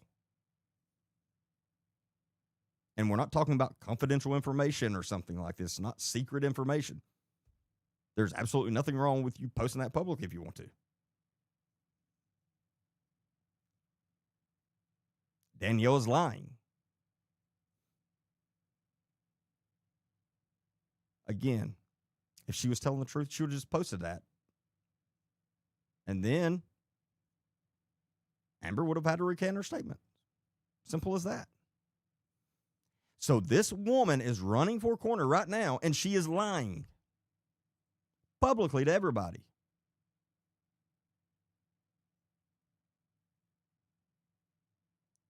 So on top of she literally has never completed any of the training required, that's a big problem.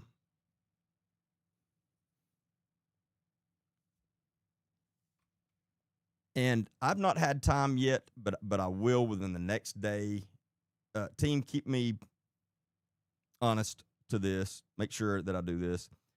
But I will do a little research at least into the other candidates running for coroner, and I will at least come out and say, I don't know them, but they'd definitely be better than Danielle or whatever. But at this point, I will. I mean, this is what I can say. Obviously, do not vote for Danielle Calloway. And I don't think Joey Vick's running again, but if he is, I don't think he is. Obviously, don't vote for him, but don't vote for either one of them. It's simple. This position, as Amber stated, is very important. Extremely important. And it is specifically the reason some of the investigations there have been completely botched. Because, again, some of the ones I've personally tried to look into, investigate, and actually have allegedly the full case file. Not much there in any of them. Not surprising. An autopsy report cannot be located. My guess is because there wasn't one done. That is unacceptable.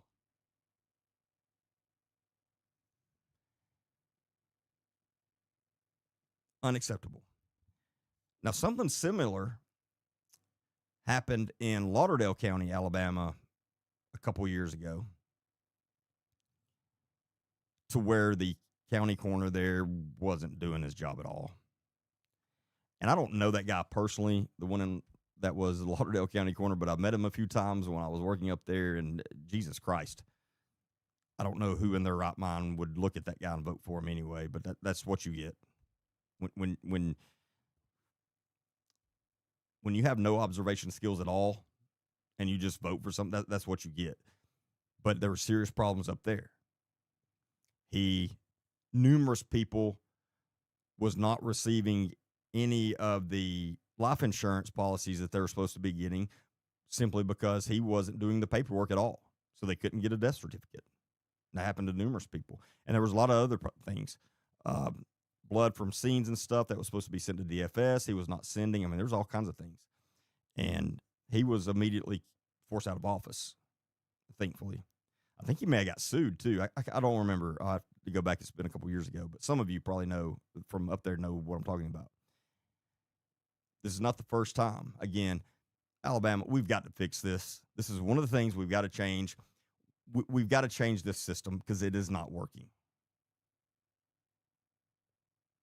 It is not working. If you live in one of these counties that have these just random corners, you may want to think about moving. I'm dead serious. Because if something happens to you, there's a chance that the investigation is going to be completely botched just because of the coroner don't know what they're doing. I mean, this is crazy again.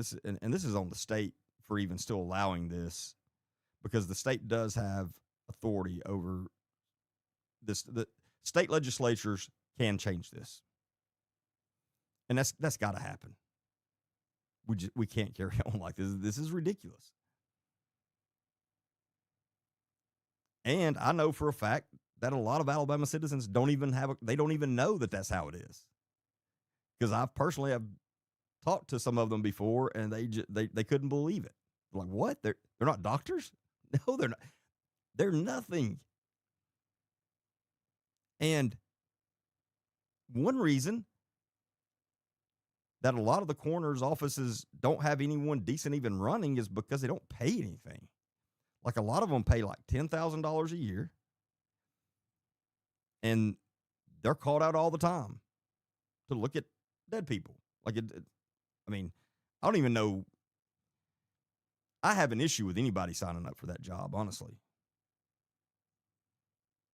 Especially for the ones, again, that make like $10,000 a year. Why would you sign? Like, why do you want that? It's strange to me. I know a lot of people probably going to disagree with me on that, but I'm just being honest with you. But anyway, we got to fix that. This has been a major issue with Walker County. On top of, you've got a sheriff's office there that doesn't know how to investigate anything, doesn't want to investigate anything, and is also fully corrupt. And they can't deny that because of all the indictments. In fact, I believe it's this Wednesday, there is a hearing in Nick Smith and Ralph Williams cases where they were indicted by the state for hiring deputies that were, shocking here, not qualified. You see a pattern here?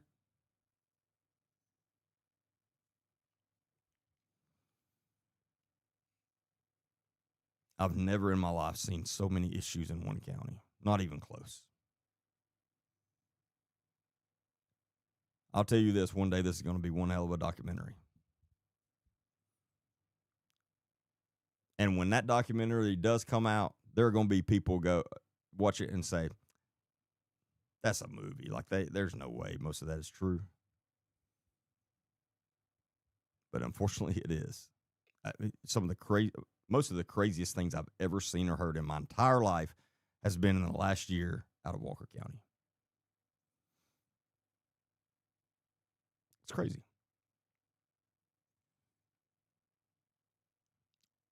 But definitely a clear pattern.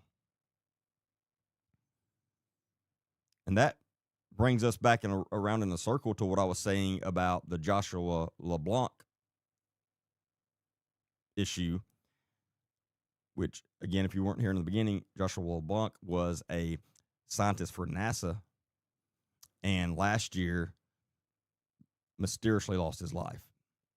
Left his home, left his wallet, ID, debit cards, credit cards, his cell phone, and his Apple Watch. And then got in his Tesla, and his Tesla went to the Huntsville airport and sat for 4 hours, and then left there and ended up in rural Walker County and hit a guardrail and a tree, and the car burst into flames and burned him beyond recognition. That was not an accident. Anybody that believes that's an accident, you're completely blind.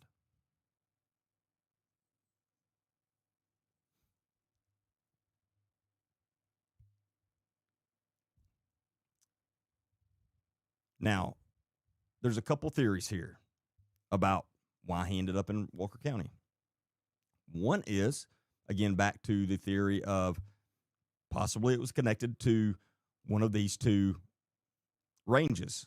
The IS-4S range, which is about 40 miles from where Joshua LeBlanc's accident was, or the Defense Munitions Proving Ground, which is right there in Walker County.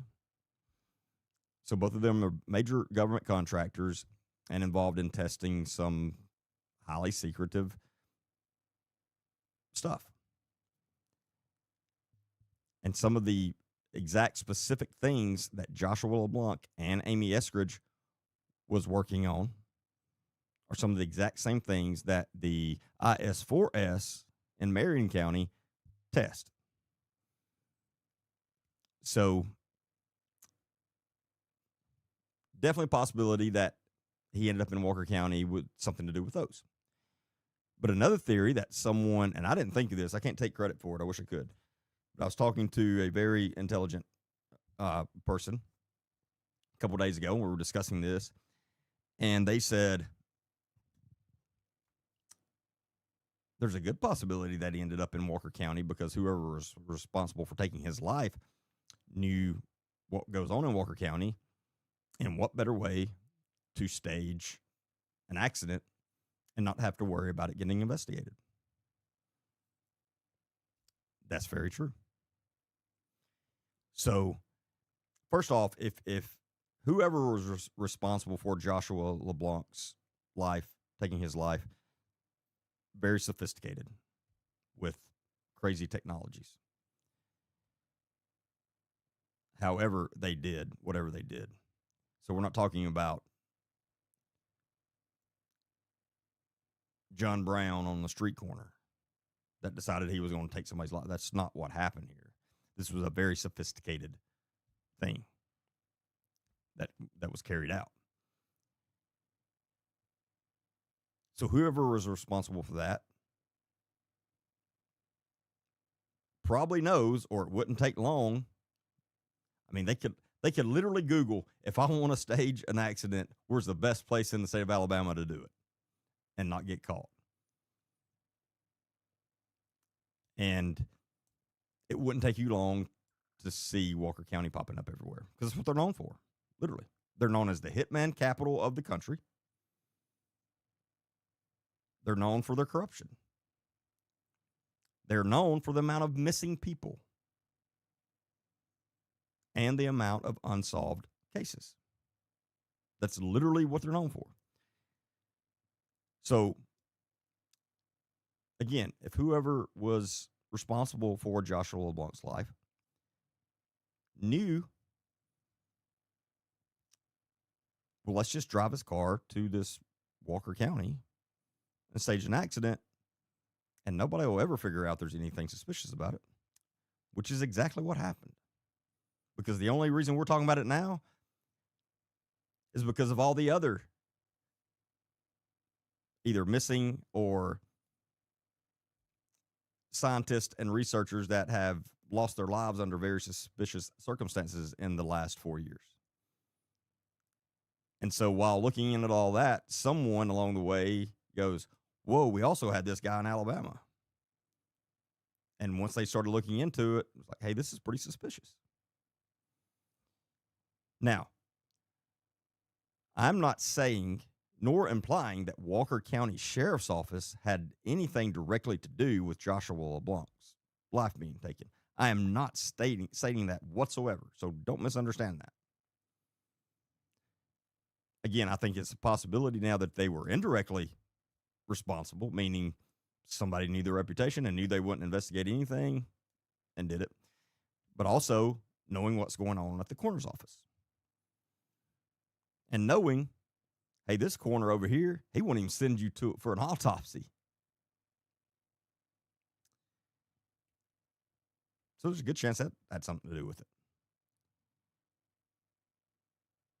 Now, they did send Joshua LeBlanc for an autopsy, but literally only because the Alabama State Troopers, Aaliyah, is who investigated the crash, because that's who investigates deadly crashes.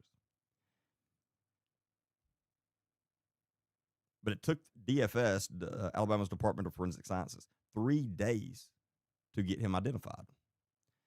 So I also think there's a small possibility that it wasn't even Joshua LeBlanc in that car. I'm not saying that is the fact. I'm just saying, again, that's another theory.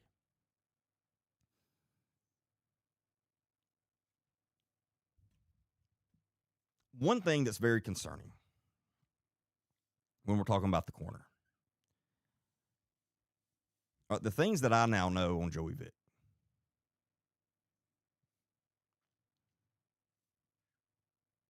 If a month ago I was planning on taking out somebody, and I knew what Joey Vick had been doing, I could have easily went to him and said, "Hey, I'm going to do this crime in this location, and this is where the body's going to be, and you're going to say this is what happened." And you may be saying, "But why would he agree to that?" Because you could easily blackmail him.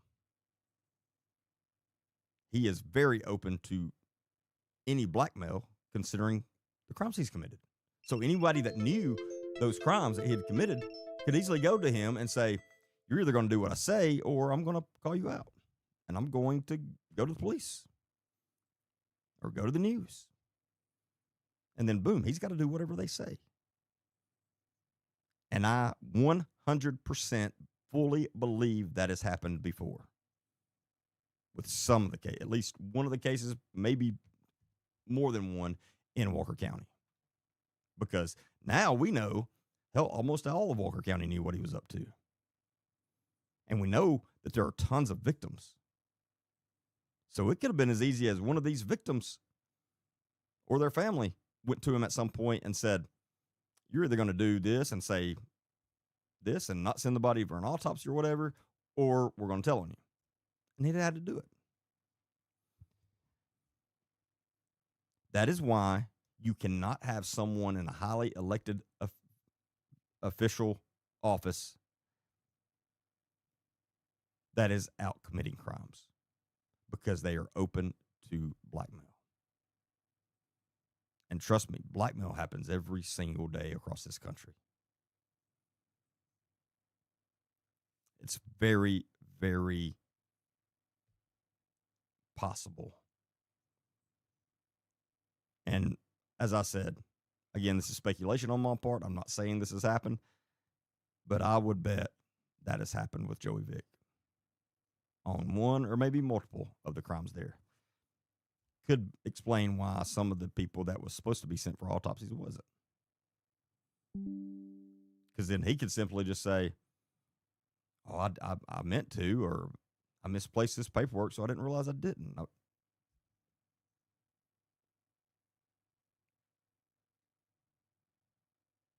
This is a mess. This is a mess.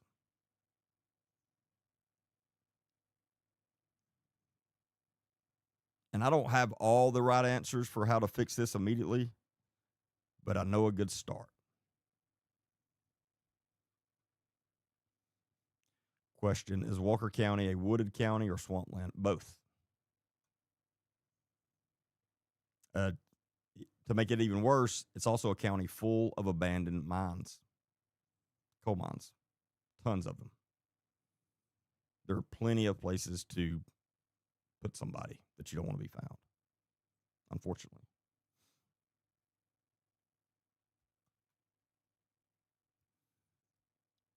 And all the ones happening in neighboring counties, no, it's so like that, and that's where they take them. No, you're exactly right, Kathy. You're exactly right.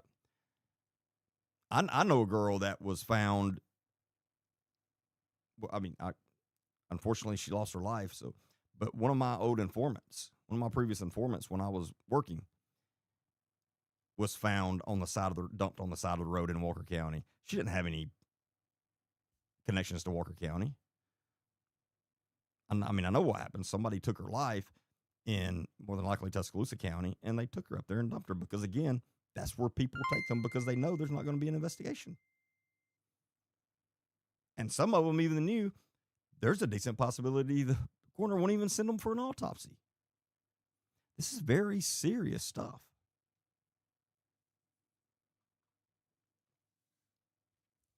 If you're on TikTok and you're enjoying the live or getting value out of it, if you would please send some gifts, that would be very appreciative. And thank you, Susan, for that. I really appreciate that. If you're new, please I'd really appreciate it if you follow or subscribe, just depending on what platform you're on. If you are not subscribing to my YouTube page, please do that. I'm trying to build that up. That would be very helpful. And again, you can find me over there as Agent D Baker. Very easy to find. You can find me on all social media platforms under Agent D Baker, except for Facebook, and it's just my full name, Derek, Derek Baker. You can find my full podcast on YouTube, Spotify, and Apple Podcasts. So make sure you go check those out. And there's a brand new one that will be going up tomorrow on those platforms. We also we do have an X account now. So if you're on X, make sure you go over there and follow us on X. Again, Agent D Baker. Unfortunately, I know most of the stuff that we discuss is not the most happy stuff to be discussing. I understand that, but it is stuff that needs to be discussed. And I'm not a news reporter. I am a investigative journalist, and the things that I cover are things that are still occurring or that something needs to be done right now, and therefore awareness needs to be brought to them. That's the reason I talk about the things I talk about, is so we can bring awareness to the things that people need to know. And I really appreciate all of your support. I really mean that. Everybody that watches. And if there's anything at all I can do for any of you, don't hesitate to message me. And it may take me a little bit to get to your message, but at some point I will. And if I can help you, I will. If I can't, I'll tell you I can't. Also, if you have any information, whether it be on cases I'm covering or something you think you would like for me to cover, don't hesitate to send that to us. And the best way to send that is email agentdbaker315@gmail.com. It's agentdbaker315@gmail.com. Also, if you or someone you know is interested in being a guest on the podcast, please send us that information in an email, and my team will be getting in touch with you. What else was it? And if you do send me any information on cases, you will always 100% remain anonymous. No matter what, I will never repeat your name to anyone, not police, no one. And also, I will never release any information, put out any information that someone would be able to say, well, I know who told him that. I'm very, very careful and protective of that. Again, I worked a long career with informants, so I understand the importance of that, and I know how to protect your identity, and I will always do that. That will always be a top priority. So if you do have any information that is sensitive and you definitely don't want anybody ever finding out that you were talking to me about it, then just contact me on either one of the platforms, but again, preferably on email, and then I will tell you, we will then discuss that information on a very secure site. Because again, I take this stuff very serious. But I couldn't do any of this without you all. I definitely couldn't do any of this without my team. For sure, they work their tails off, and they are who makes all of this happen. I really, really appreciate them, and I hope they know how much I appreciate them.